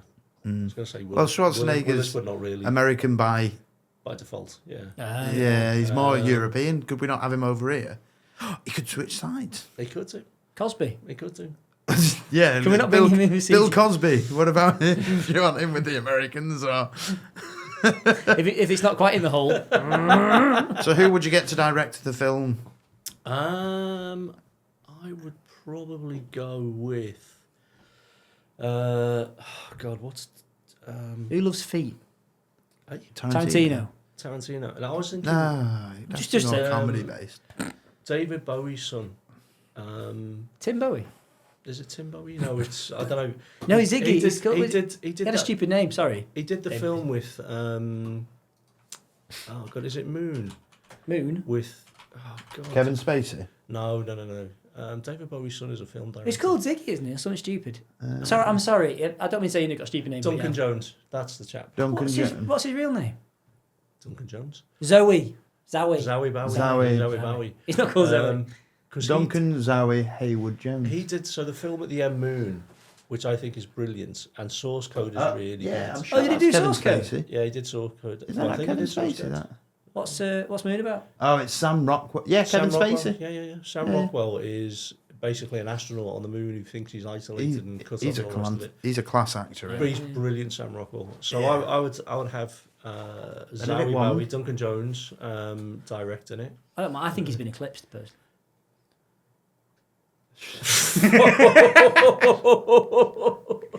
Oh, dear. right, you guys do Yeah, Moon he's puns. done- Fuck you. Oh, he did Warcraft as He did well. Warcraft as well, which Wow. wasn't brilliant. Oh, and the new Rogue Trooper that's coming out, that is looking wicked. Rogue It's Trooper. animated, yeah. So you ever seen him in 2000 AD? It's a classic 2000 AD character. Oh yeah, yeah. yeah. Like Judge Dredd and He's stuff kind of like up there that. with Judge Dredd. Yeah. Well, they're 2000 AD, though, aren't they? the comic, yeah. Yeah, so, yeah. I was and thinking he- of Starship Troopers then. It's different. Yeah, completely different. There's a similar kind of vibe, but this is animated, but it's looking really, really good. So Max, can you start typing this up into what? Let's get it boiled down. So it's Happy Gilmore 3. Yeah. This time it's The- still the, golf. well, it could just be Happy Gilmore 3, the Ryder Cup version. Is But- Happy Gilmore in it? Is he the Yeah, coach? I think he would probably be on the American. Oh, he'll obviously be on the American team. Have all these Um, golf players paid £100 to learn golf? They've probably They've gone to some coaching session probably with a invested- well-known Probably hypnotherapist. invested a lot more in their golf. In their Happy golf Gilmore 3, training. right? So who's taking part? We've got Bill Cosby. you Which said. version do you want to do? The comedy version, or do you want to do the action hero version? It's up to you. I It's think your the pitch. comedy version's a little bit Alright, more fitting, so- especially with the comedy courses. Okay, Yeah. so obviously on the UK or the European team, you'd have us. And who else? I don't think we could get on the poster because we're not on All right, the okay. internet You need- as we much. need Well, someone- let's go with Jimmy Carr, Yeah. Ricky Gervais. Oh, Good shout. how many do we have playing Let's in the go. Masters? But I think there's 8 on each team. Okay, well, I'll do 3 versus 3 is probably a good So show. Ricky Gervais, so How do you Jimmy spell Carr, his Ricky name? Gervais. Not like no. You just had to write General Grievous. AIS. It'll get it. Let's go with the big yin himself. Let's go Billy Connolly.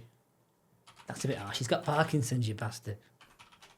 Well, Right, so we've got the English Imagine- ones there, So and we need 2 more for the Americans. So let's think of 2 American We've ones. got Adam Sandler. Who's Shane Gillis, or do you want someone else? Dave Chappelle. Yeah, Dave Chappelle's pretty well known. Richard Pryor? There's an E in there. Richard Pryor. Could be the caddy. Oh, God. Who did I watch recently? Oh, Bill Burr. Oh, fantastic! He was cast as Scooby Doo in Brandon's Oh, film. was he? Right. And do we have any general? I presume it's part of a golf competition. Yeah. Is there a heartwarming? Don't do that. Heartwarming ending, or what's the payoff? No, I just think the Americans will probably turn up. The Americans let's turn see up if it 5 does years that. late. Fun parody star. Okay. I love ChatGPT.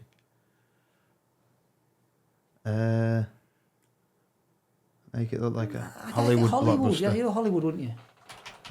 See, I think this is quite good. If you keep it vague, you're allowing the magic to happen in our head.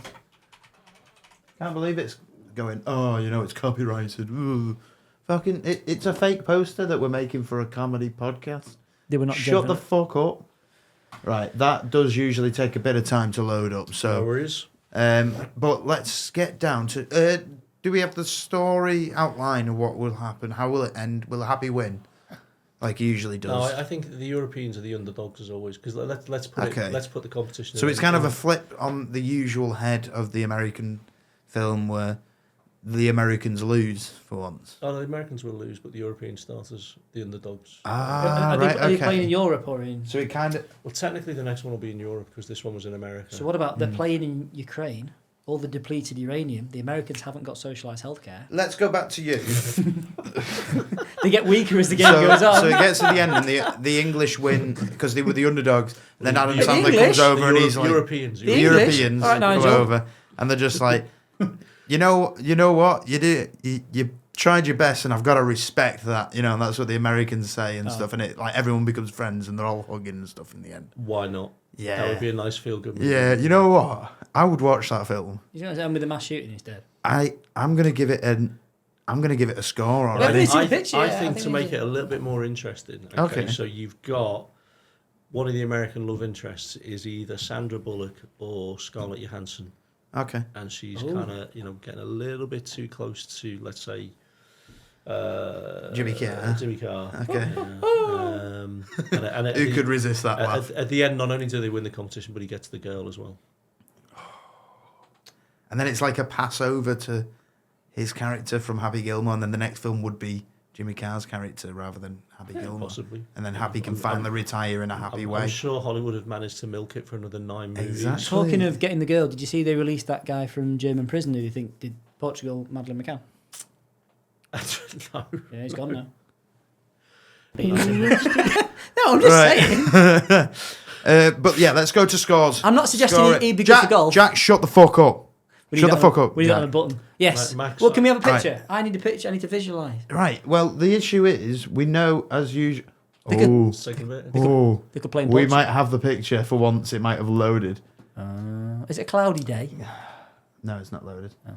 Let's say sometimes it shows up in here. No, it's not loaded. It's taking Right. its time. If you could- We're going to rate it without the poster. Oh. And And we if might it comes change up at it. the end, we might change it. But I'm going to give it quite a high vote because I really like this idea. I would watch this. I like golf anyway. I like Happy Gilmore. I didn't mind the second one actually all that much. I thought there was a few funny moments in it, but it weren't a classic like the I like original. it. Was there a bird get hit by? I like all the cast in it so far. The director's a great choice. I'm going to give it the highest score I think I've given anything so far. I'm going to give it a 9.3, Ooh. which is higher than Brandon's. Like, I think I gave Brandon's a 9.1 or a 9 or something. Or My an only 8.9. issue so far is it seems to be the plot is, to be blunt, there's a golf competition. It's a golf film. What do you mean? I think we need a bit more jeopardy, right? Okay. I think there needs to be some. For example, in Happy Gilmore 2, what's he doing? Trying to Save golf. He killed his wife, right? And then he tries to save golf. And he tries to save golf. It does get a bit silly, doesn't it? Yeah. I feel it just needs a bit more of a payoff. Okay, well, I think the jeopardy is that. So Scarlett Johansson and Jimmy Carr used to have a relationship, Right. but now she's with Bill Burr. Okay, Right. but there's obviously that spark. It's that whole kind of will she, won't she, will he, won't he. Really, the other four which characters are just extra. Just adds to the spice as they go. So it's down. not a Happy Gilmore film. It's just he's in it because we'll sell that. No, I think you could make him the captain of the American team who doesn't play, because technically that's what should happen. But Keegan, decided he was going to play at the Kevin. no, Bradley. I'd pay to watch Kevin. I would love it. You could have had 9.4 then, but fine. So I think that gives it the extra Okay. spice. I'm not changing my score. I think give your Tom's- score now before Tom adds I anything think else to try and Tom's- sell it more. I think Tom's been clever, keeping it quite general, quite open-ended. Mm-hmm. I think I'd sit down and watch it if I had some food in the microwave and he'd eating. I don't know if I'd record it on Series Link. Okay, so what score are you giving it? I say 7.8. 7.8? But it might go up. 9.3? It might go up. Oh, this is always the funniest bit. Watch this. So that's about an 8.6. 7.8. 7.3. 7.8, I said. A Oh, 9.3. it's like an 8.5 then. So you're 7.8. second. Basically, you've beat the other two so 8.3. far. 8.3? Yeah. It's not that low. 9.3. Yeah. 7.8. It's not that low, Jack. It's like... Oh, yeah. It's 8.5, 8.6. This was 8.4. 8.4. All right. Well, 8.3. that's still second place. Plus for that. So you're now What was- second place. Brandon's still beating What you. was first place? Scooby-Doo in Vietnam. Scooby-Doo in Vietnam, yeah. It's just- I'm happy with That's a great premise, though, Hang for a on, film. would And you we- should have seen the poster as well. It's They're the post- fantastic. Are we likely to have the... Yeah, if the poster comes up and Jack likes it... Oh. We've got a poster. Look at See, that. now it's selling it to me. Jack, do you want to change your score? Because I'm keeping mine at 9.3 because I don't feel like I can go higher than that, really, I with the think- premise, with it being a silly comedy film like this. I think Jimmy Carr's had some more work done. Yeah, but those are pretty good castings there, and everyone looks pretty much like they're meant to look. Bill Burr looks exactly like Bill Burr. He looks the best in Ricky that. Gervais looks the same. Adam Sandler looks the same. I think Gervais is good. It's just a little bit too... Dave Chappelle looks pretty good. Billy Connolly looks a little bit. He looks a bit generic He compared looks to like actual Billy Connolly. the bloke But in the hole in Holy Grail. everyone looks like who they're meant to look like a little bit, at least. So that's one of the best posters we've done. I'd knock it up to 8.5. I'd give it... So that means your score ties with Brandon Why give it at tie? 8.9. There you You're go. now joint first. Joint fa- Joint first is But Good. which one would you rather watch? Vietnam, to be honest with you. But this one, I reckon I'd watch more often. Because it would be like, I reckon this would be more of a comfort film than the Vietnam one. Because that one's a Tarantino film as well. So it'd be a long one. You'd have to sit down with... The Vietnam one. Like you've got all your scran set out, you know. You'd have to properly like prep to watch the Vietnam one. Shaggy and Velma in it. Not was it? No, what's the two girls' name? Daphne and Velma. Yeah. They're all in it. I'd watch that. This one's a bit But more this difficult one, wanking, this isn't one, it? I reckon I don't know about that, but I reckon I could watch this one a fair few times and it'd be like a guilty pleasure. Do you know what I mean? So, yeah, 8.9. Well done. Let's give him a round of applause, everybody. Right. Okay, that can stop. No, I have a game, which I just thought would be a loosely tolerated game, which involves Max doing some work. Did Steve bring a quiz into it or not? I don't know. Do you want to message him and see if there is a quiz? I did ask him whether he's not prepped it, because I quite like my game. It's in no way related to hypnotherapy or golf. But it made me laugh because it's got a tangential joke in it. Oh, sorry, I need to wait for that. I need to make a point. After our last episode, my wife would like to point out that she hates Nick Cage. Okay. Sorry, I still don't understand. We went into Nicolas Cage a lot last week, and she just wasn't happy about it. Right, so would you like a game, Max? Why don't you ask the guest rather than me? Well, Tom is always up for a game because he's probably going to win. Let's be honest. But would you like a game as well? Sure, I'll play a game. So- Are you going to play a game, Tom? Let's play. Let's play a game. Does it have a jingle? Yeah, and Max is now going to sing it. It's not a jingle, is it? I thought that was the jingle for you. The game. 1 minute. The game is...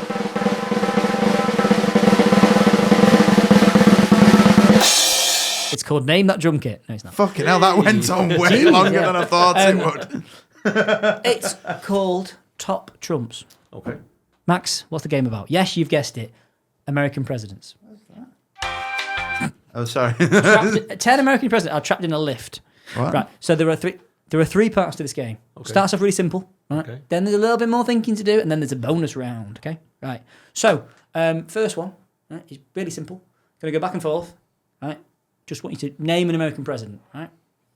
So you're just going to start off. So wait, I don't get the... Wait, say it again. Are you aware of America? Yeah. Right. You're aware of America. What I want you to do is you're going to name an American president. Okay. And it's just a single point. When one of you runs out or gets it wrong, and you can challenge each other. Do we have to say the full name or just the last name? Because a lot of presidents are just known by the last name. You can't say the gang name. No, just No, say the last name. You can say the last name, providing you say whether it's senior or junior, right? All right, if it is a senior or For junior. example, I'll get you started, right? Donald Trump. Okay. Oh, fuck, that was my... Because we're playing one. top trumps. Okay? All right. So, Obama. Steve Obama, yeah. No. Tom? George Washington. George Washington. President Lincoln. Lincoln. President Ford. Ford. Oh, good. President Cleveland. Cleveland. Grover Cleveland, yeah. Clinton. Clinton. Yeah. I was thinking about the male one, the proper one. Yeah, go on. Bush Senior. Bush Senior. Yeah. Bush Jr. Bush Junior. He's got you there. Reagan. Oh, jeez. Don't lose your head. Hey. Oh. Oh, God. I'm going to give it. Carter. Jimmy Carter. I'll just give it to him. Kennedy. Kennedy, don't lose your head. Kennedy. Come on, Tom. Tom, back to you. Who was the fella after Kennedy? I know this. Oh God, Four, I know. 3, 2, 1. Reagan. I would say Reagan. Oh, right. Okay. So that's the first point. The point with this first round was just to get you thinking of American presidents, right? Okay. So you could have had Grover Cleveland. You could have had I said Cleveland. Calvin Coolidge. Okay. Could have had Jefferson. My favourite, Dave Coolidge. What? Roosevelt. Roosevelt. as well. Yeah. All sorts. So point is, you've got American presidents in your head now. Max is ahead. Who was after Kennedy? It was his vice president. Yeah. I can't remember his Anyway, it doesn't matter. So I actually forgot what his name is. I didn't know this. So you've got a few different names in your head, right? Mm-hmm. So I want to know from you, of the names you're aware of, which president do you reckon had the most pets?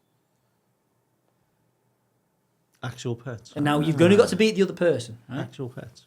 Actual, Not including women yeah, like not playthings. not Tamagotchis, yeah. Because it was So, in Kennedy. What I was going to say. Max, you won the previous point, so I'm going to let Tom go first. Okay. Tom, which had the most pets? Clinton. Clinton. Max. I'm gonna go with Reagan. Reagan. Now, would you put this? I got this up before, but I had it on ChatGPT. Just put in which. So we've got Clinton. Did you not get the answers for your own quiz? Yeah, but I'm not in charge of the technology. I'm old. No. Have you not got it on your phone or something? No, but put it in. It's good outsourcing labour. This is why we build things in China. So there's only 3 rounds. It's fine. All right. What? Which American president had the most pets? Top 5. So we've got Clinton versus Reagan, yeah?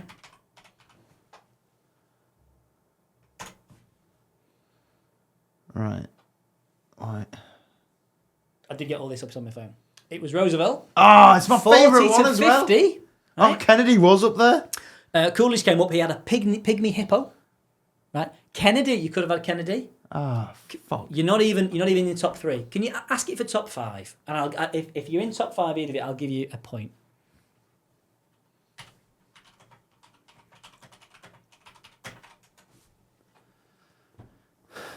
Right. Yeah, we've got Roosevelt, we've got Coolidge. We've got Right. Jefferson. Jefferson's up there. George Washington. No, so no points there. So we've still only got Max in the lead. Right. Okay, I'll make it easier. Which one invaded the most countries?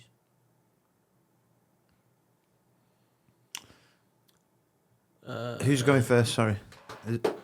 Last time Tom went first. So, Max, you. George W. Bush. Senior, No, W. Bush. junior. So junior. The most countries. The most countries. All I'm right. going to say George. That's who I'd have gone with as well. Well, you can't have him because he's gone with. You have to go with someone else, mate. There's a few that have done it, so you should be all right.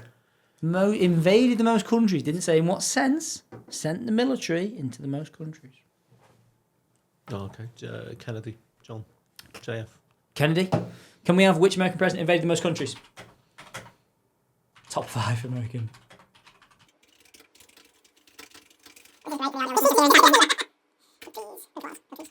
I'm dyslexic. Just so you know. So if anything is spelt wrong. Reagan. Could I have the right. Oh. W now. W! Lyndon Johnson. So it's got to be W. He was after Kennedy, wasn't he? That was the fella. W. Now, Kennedy... Reagan, though.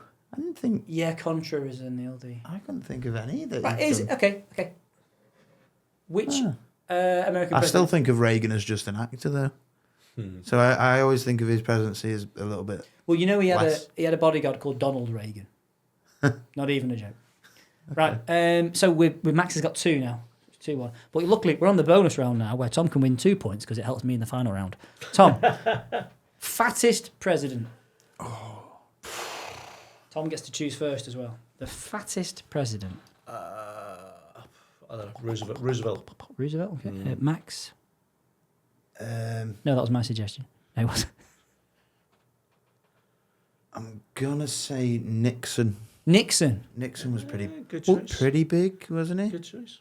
So we get a point out of this. What I like is, can you get me the weight, the heaviest weight of Nixon and the heaviest weight of Roosevelt? Roosevelt.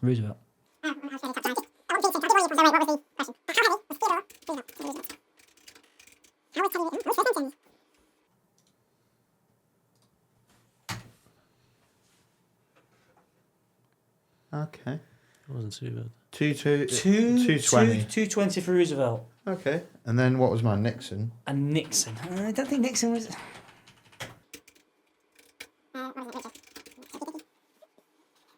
Oh, there you go. Yeah, won that one. Fuck.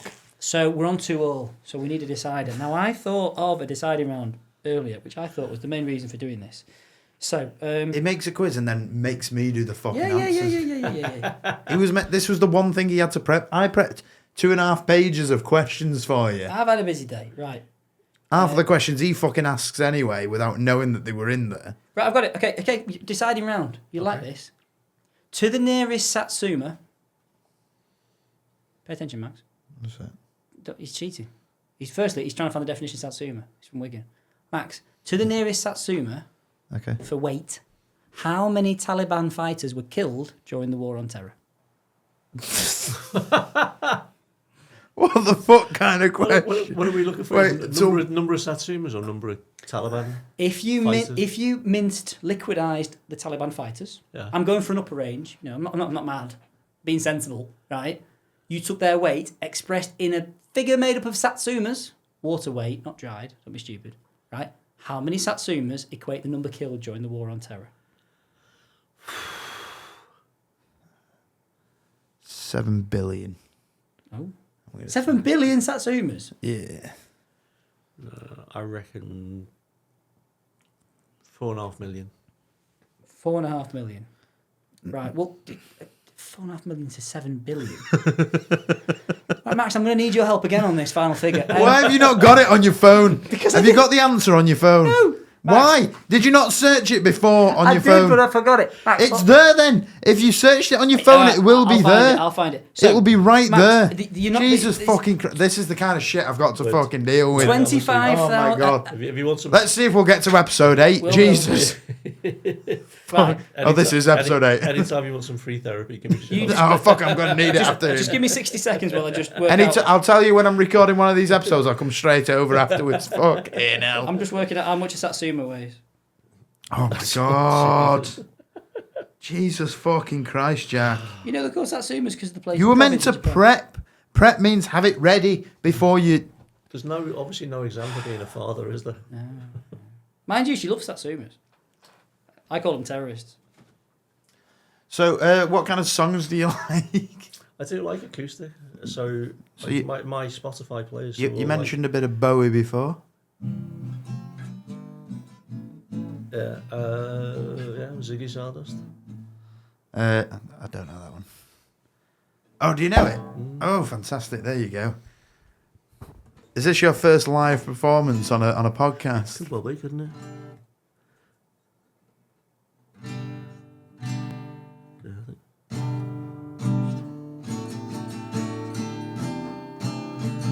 Oh, Satsuma. Ziggy. Oh, fantastic! Have you got your answer yet? Yeah, you are. Yes, I have. So, Ooh. this is the kind of song that Whoa, would get you whoa, kicked whoa, out of whoa, a whoa, guitar whoa. store.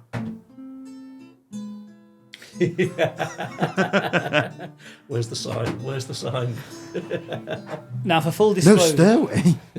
Denied. Bit of Wayne's World. so can I point out, Max, you said 7 billion? I did say 7 billion, yeah. Tom, you said 4.5 million. 4.5 million. Now, you didn't have to be particularly within the realms of realisticness to... the answer, Really? It was a serious question. it was seriously 25 million Satsumas. Million? Fuck! Million. Shit. 7 billion. Where are you getting 7 billion? I Satsumas? thought it was going to be like a ridiculous number. 25 million's not. Average human. It is still a ridiculous number. I thought, like, ridiculous. I took a human male, especially a bit hungry in, Afghanistan, 75 kilograms. Right. Satsuma, it's all right. In Afghanistan, they look hungry. Right? Jesus fuck. What? Hello, everyone in Afghanistan. Not the women, you're not allowed to line. Sent That's the drone coming in. 75 gram small tangerine, 25 million. And you know what the stupid thing is? In the end, we gave it back. Afghanistan. Well, not us personally. Right. Hopes So, for the future, Tom. What are you positive for what's coming down the bend? Yeah, I think I know this has been a really tough year for a lot of people personally. I see that in my clients. I know it's been a tough year for so many people in business. We've had a tough year business-wise, and I know so many people that I kind of associate with have been the same. So I think next year will hopefully be better for lots of different reasons with the economy and all the rest of it. But yeah, for me personally, I'm looking forward to it. We'll be doing the comedy course. I'm going to be doing at some point I will do my first comedy hypnosis show. So that'll be on the agenda for next year as well. Hopefully a few more acting gigs, turning up as an extra, because that was just brilliant. Batman versus Happy Gilmore. That would be a team, wouldn't it? And yeah, just helping lots of people like Mildly, I think the word is mildly positive. I think it'd be better than this year. that's great. And this has been a tough year. I've actually been provided. So Steve didn't have a quiz ready. He's been a busy man anyway. But he does actually have. He's going through that messy divorce, isn't he? He has 10 fun facts about Toms. Okay. If you wanna hear these. Well.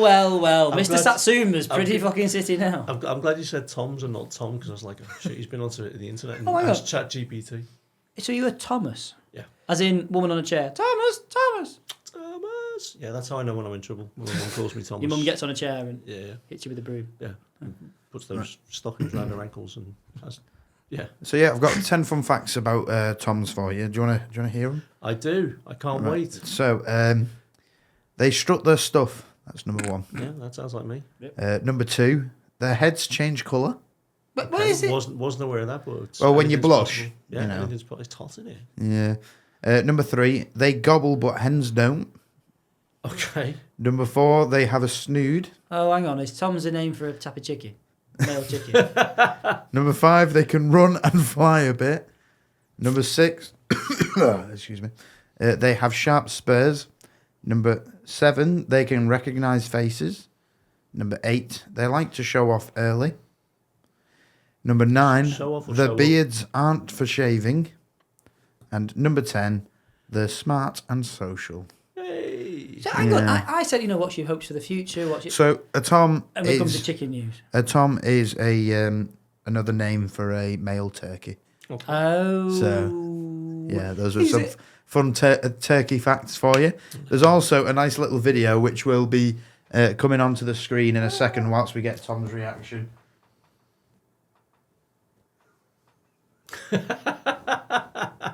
That's a really good look for me. I think I can work with that. Have you seen this video? No, I don't know what you're looking at. That is pretty cool. Like a turkey. What app is you? What's It says pixverse.ai. So, that's pretty cool. but yeah, there we go. There's a nice little. Talking of animals. Fun. That's our Steve's contribution to the think episode Fantastic. for us. I'm impressed. Learning. What Tom's saying is, we don't know about tomorrow, do we? Sometimes you've got nothing to look forward to. Sometimes it's Christmas Day. You reach inside the stocking. What do you find? Delicious Satsuma, right? Think of the Taliban. Tom, obviously, lots of people struggle day to day for food. We've got food banks across the northwest. So obviously, the question that leads me on to is, if you had to kill an animal and eat it, what would you kill? Any animal and eat it.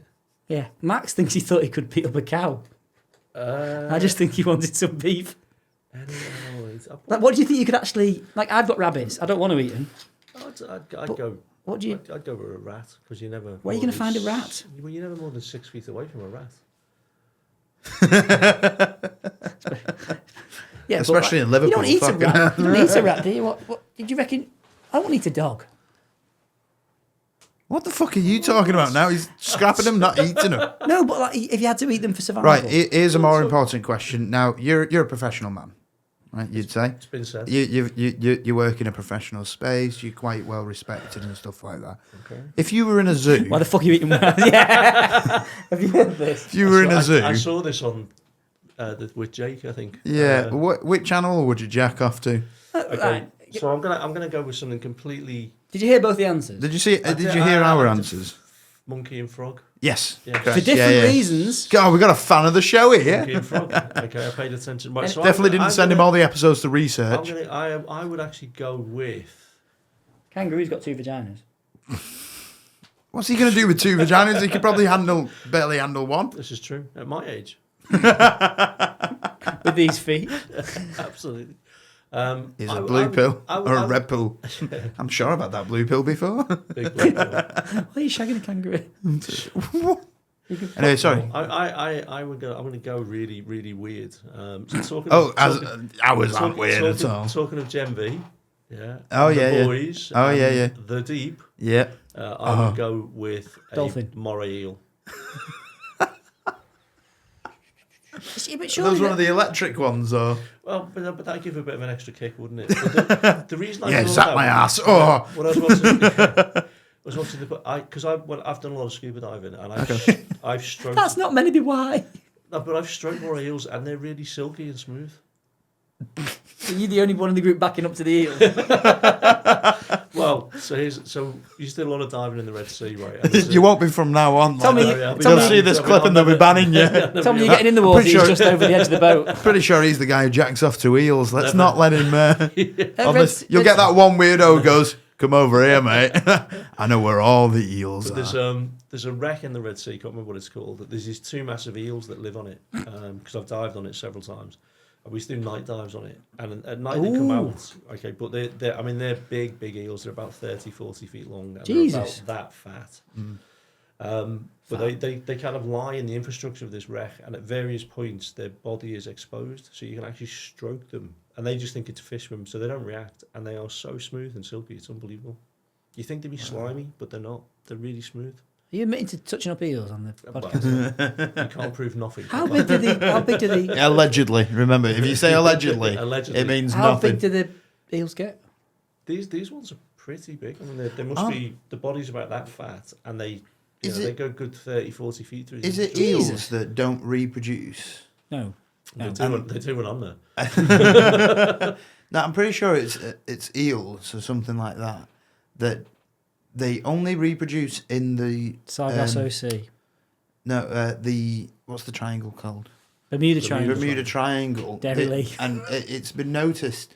Like scientists put trackers on a bunch of, I think it was eels. And I they think. just went straight up. And they put trackers on them to see where they go because they couldn't figure out how they've reproduced in the past. And it turns out that all of them go back anywhere in the world. They always go back to the Bermuda Triangle, and then more come out afterwards. Weird. So that must be where they're reproducing. Is there a funny? There's no actual There's a thing explanation. in you can see them in big tanks. They'll go to one end of the tank at a certain point each year. Like they're trying to go back in that. Yeah, towards the Bermuda. Yeah, probably. So an eel. So an eel, that would. I be mean, my choice. we didn't say it was an aquarium. To be fair, we said it was a zoo. Well, There could be an aquarium in the most zoo. Most zoos A have lot of- aquariums, don't they? Yeah, a lot of them do nowadays. Chester Zoo's shut there. Is it? Yeah, someone kept fucking the eels. No. It was. What animal would you fuck? It's which animal would you jack off to? Yeah. Did you? So you did your paddy license in there? I did my paddy in Key West. Oh, we went to I Key West. Came back to the UK and did all my BZAC licenses. We did paddy over in Jamaica, where there's fuck all to see because the current's too strong. And But before that, I'd gone as a kid. We went to Mexico, and there was just a guy on the beach with some tanks. Cancun. And my dad was like, "Come on." My dad was like, "Off you go, don't laugh." My dad basically was like, "Okay, I've got 2 kids, 8 and 12," and he just gave us to I can afford to lose and one. let us dive. And it was this lagoon. Make sure it's that one. So here's a story. Okay, if you can fit this in. So I've actually been bitten underwater and had blood drawn by the most vicious fish ever. Oh. Barracuda, goldfish, pike. I don't know any fish. I don't like fish. Clownfish. Fucking Was it? A clownfish? Nemo, the little shit, bit me. Yeah. So the start of Finding Nemo is really accurate. They're very protective of their enemy, and we were on a dive. I was going to say it's ironic because now you're their enemy. Hey, have you thought about doing comedy? I think it'd be good. But in 2025, the clownfish is probably your most because they changed gender if you killed a moth. Dude, so we're on this dive. There's about 15 of us, and I put my hand too near to the enemy, and this thing nips out and it bites me on the wrist, and I'm like, oof. One of the weirdest things underwater, blood goes green. Oh, one the of light, the first colours that filters out is red. And I'm like that, and there's little bits of blood going like that. And I'm like, oh, that's funny. And everyone else is laughing. But the dive instructor just went, you out, sharks. And I'm like, what, me on my own? He's like, yeah, off you fucking go. So that was the longest, like, we're only about 5-10 metres. Where was this? This was in the Red Sea. Sharks, yeah, you get sharks. That was the longest kind of solo. What sort of sense sharks in the it. Red Sea? All sorts. We swam with hammerheads. They were pretty cool. The most useful of all the sharks. So did you just not watch Jaws as a kid? I loved Jaws as a kid. You loved Jaws as a kid, and you still thought, you know Max, what, I'm going to get in that water. Max, as a kid.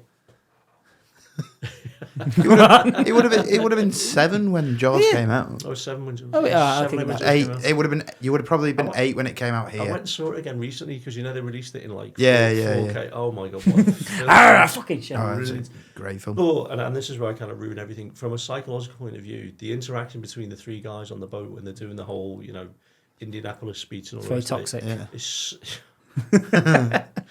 just Fucking woke mindset, am I right? So cool. The whole the claustrophobia of it is like really, really brilliant. So I absolutely love it. But you don't pick that up as a kid, do you? You just think, don't. No, but you rewatch it and you just realise that the characters are the best part of that film. They are just not the amazing. cool shark that comes out and kills everyone. I want to go swimming Bruce the with shark, bow-legged women. Here's the swimming with bow-legged women. Wherever we may go. What's the song? You'll always find me sing, show me the way to go home. Show me the way to go home. I'm I'm tired and I want to go to bed. I had a couple of drinks about an hour ago and it's gone right to my head. Wherever I may All right, no, roam. we've stopped now. Come on. Fantastic. Favourite film then? Because we're coming to the end. But favourite. I have 3, which I always come up on this list. So Zulu. Jaws is one of them. Okay. Zulu, I like Zulu. It's good. Jaws is one of them. Aliens, the second one. Okay. Masterpiece. There's just all stuff. Have you seen, wait, before you carry on then, have you seen the new Aliens Alien Earth. World? Alien Earth? Yeah. Alien what? I'm about halfway through it. I've enjoyed it so far. Started off with some great ideas, and then it kind of went. Oh, I'm not even sure where it went. I'm enjoying it so But far. yeah, I'm about halfway through. I'd probably give it a 6 out of 10. It's kind of. Did you watch Romulus? Yeah. What do you think of that? Again, I think it's one of the best ones they've done in years. It was definitely better than Covenant and Prometheus. But I think that some of the characters ruined it. And again, it was like kids in space. I think it was a bit Goonies-esque, wasn't it? Yeah. I think Prometheus was just missing a bit of Goonies fire. that shag each other, I guess. I mean, I like Prometheus and I like Covenant. I think they were beautifully shot. Yeah. And really well done. But I think as its own separate identity, Prometheus was actually a pretty good film. Yeah, if it wasn't meant to be an Alien prequel, it would have been better. Yeah, so I think. Jaws, Aliens, and then there's an old black and white movie with Henry Fonda called 12 Angry Men. Oh, great film. Yeah, absolutely fucking love that film. Again, the claustrophobia, the intensity of all them being in that room is just unbelievable. Yeah. We've never actually asked that question before. What are your 3, would you say? Zulu. Run, Fat Boy, Run. Okay, they've taken a turn.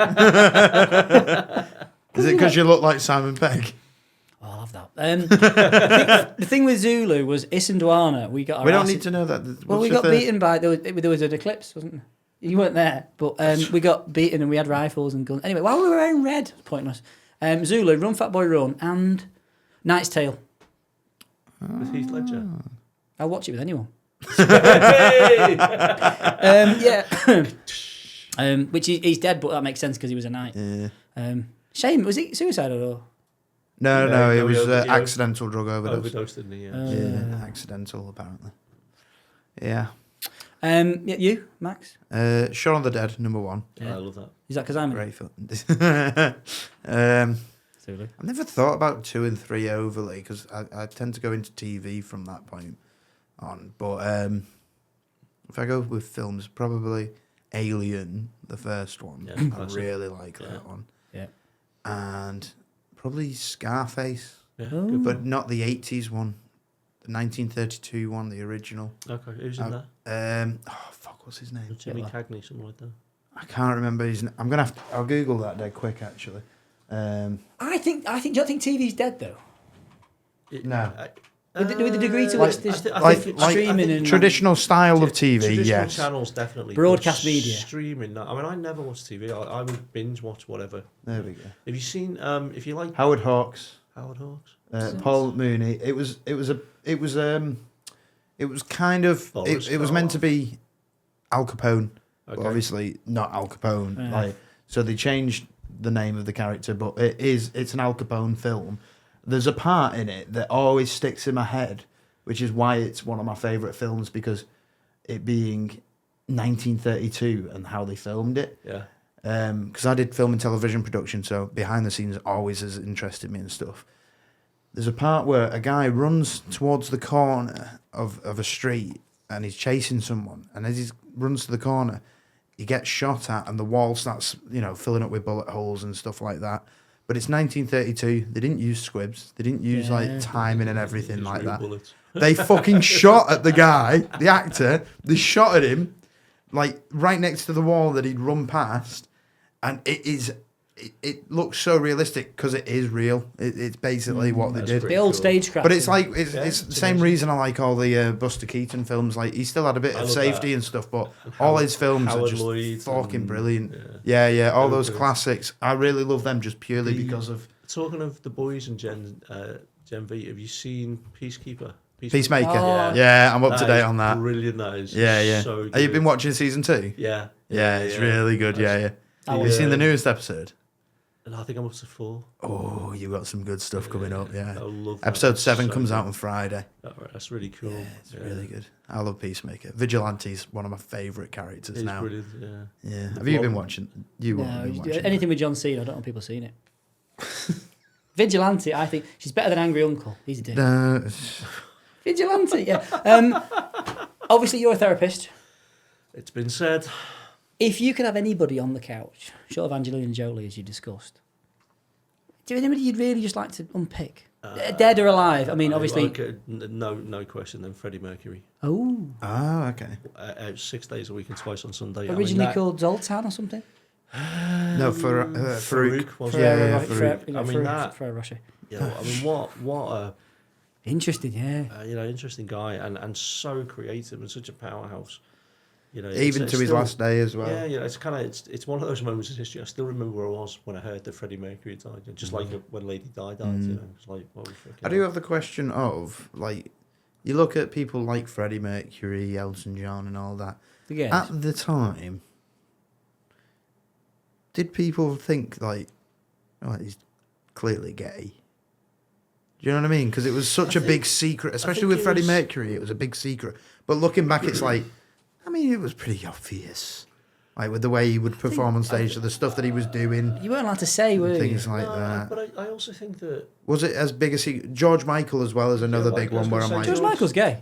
I just thought he just liked watching people try and swim in a No, pool. but like, there's some people where you can look at them and go, there's a good chance you're gay. yeah, and I think that I think there were certain people who'd be really interested in that, whether it was an older celebrity that potentially dead. Rolf Harris. Okay, yeah. No, maybe not. Maybe not that one. Or if it was somebody that was in the That's just the modern zeitgeist that was in the public eye and people asking about. But I think Yeah. the majority of people don't care. They're just Yeah, like, I don't think they do. They are what they are, as No. long as they're not hurting Yeah, anybody. yeah. And as if they're creating music or making movies or doing something that Well, it's like people enjoy and brings enjoyment, who cares? like Morgan Freeman said about racism and stuff like that. And it's like it only becomes a problem when you actually talk about it. If we just stop talking about it stops being a. Stephen Fry was issue. talking about him, the most famous. What's his name? He was gay, and he got called gay, and then he challenged the guy, and then he had to leave the country. Went to prison. Oscar Wilde. Oscar Wilde. There you go. He's doing what you do. He knows what I mean. It was only because it got brought out in court that it had to be prosecuted. Most people knew. And the issue wasn't... It was how blatantly it was done at the time. But No issue. Isn't that well, there was then. It was all... Like, didn't that happen with, what's his name? Was it Alan Turning? oh, yeah, Alan Turing. Alan He got Turing, castrated, didn't he? Chemically Chemically castrated. It's easy Because for you to say.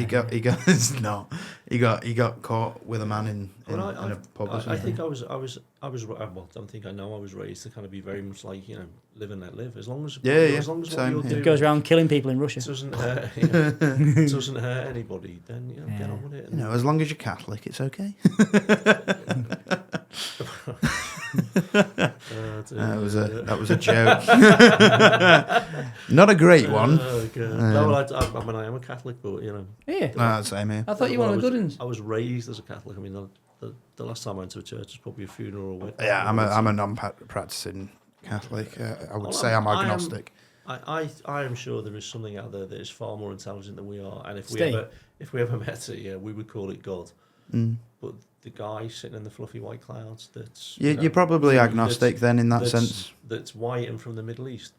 Yeah, the whole idea of agnostics is that there might be something out there. I'm open to the idea of it, but I don't necessarily think it's the be all end all. I like to wind my wife up with this because I'm a twat. Max, do you believe in the idea of multiverses? The potential that each universe exists I do, together, actually, with the so in one of them you're wearing a normal shirt, right? So there's a multitude of multiverses, yeah? Yeah. And in one of them there is a God. But doesn't have any involvement in life, but there is a God who started everything. If you believe in the idea of multiverses, you've got no way of proving that that's not this universe. Right, and then and on that she tells note- me I'm sleeping downstairs.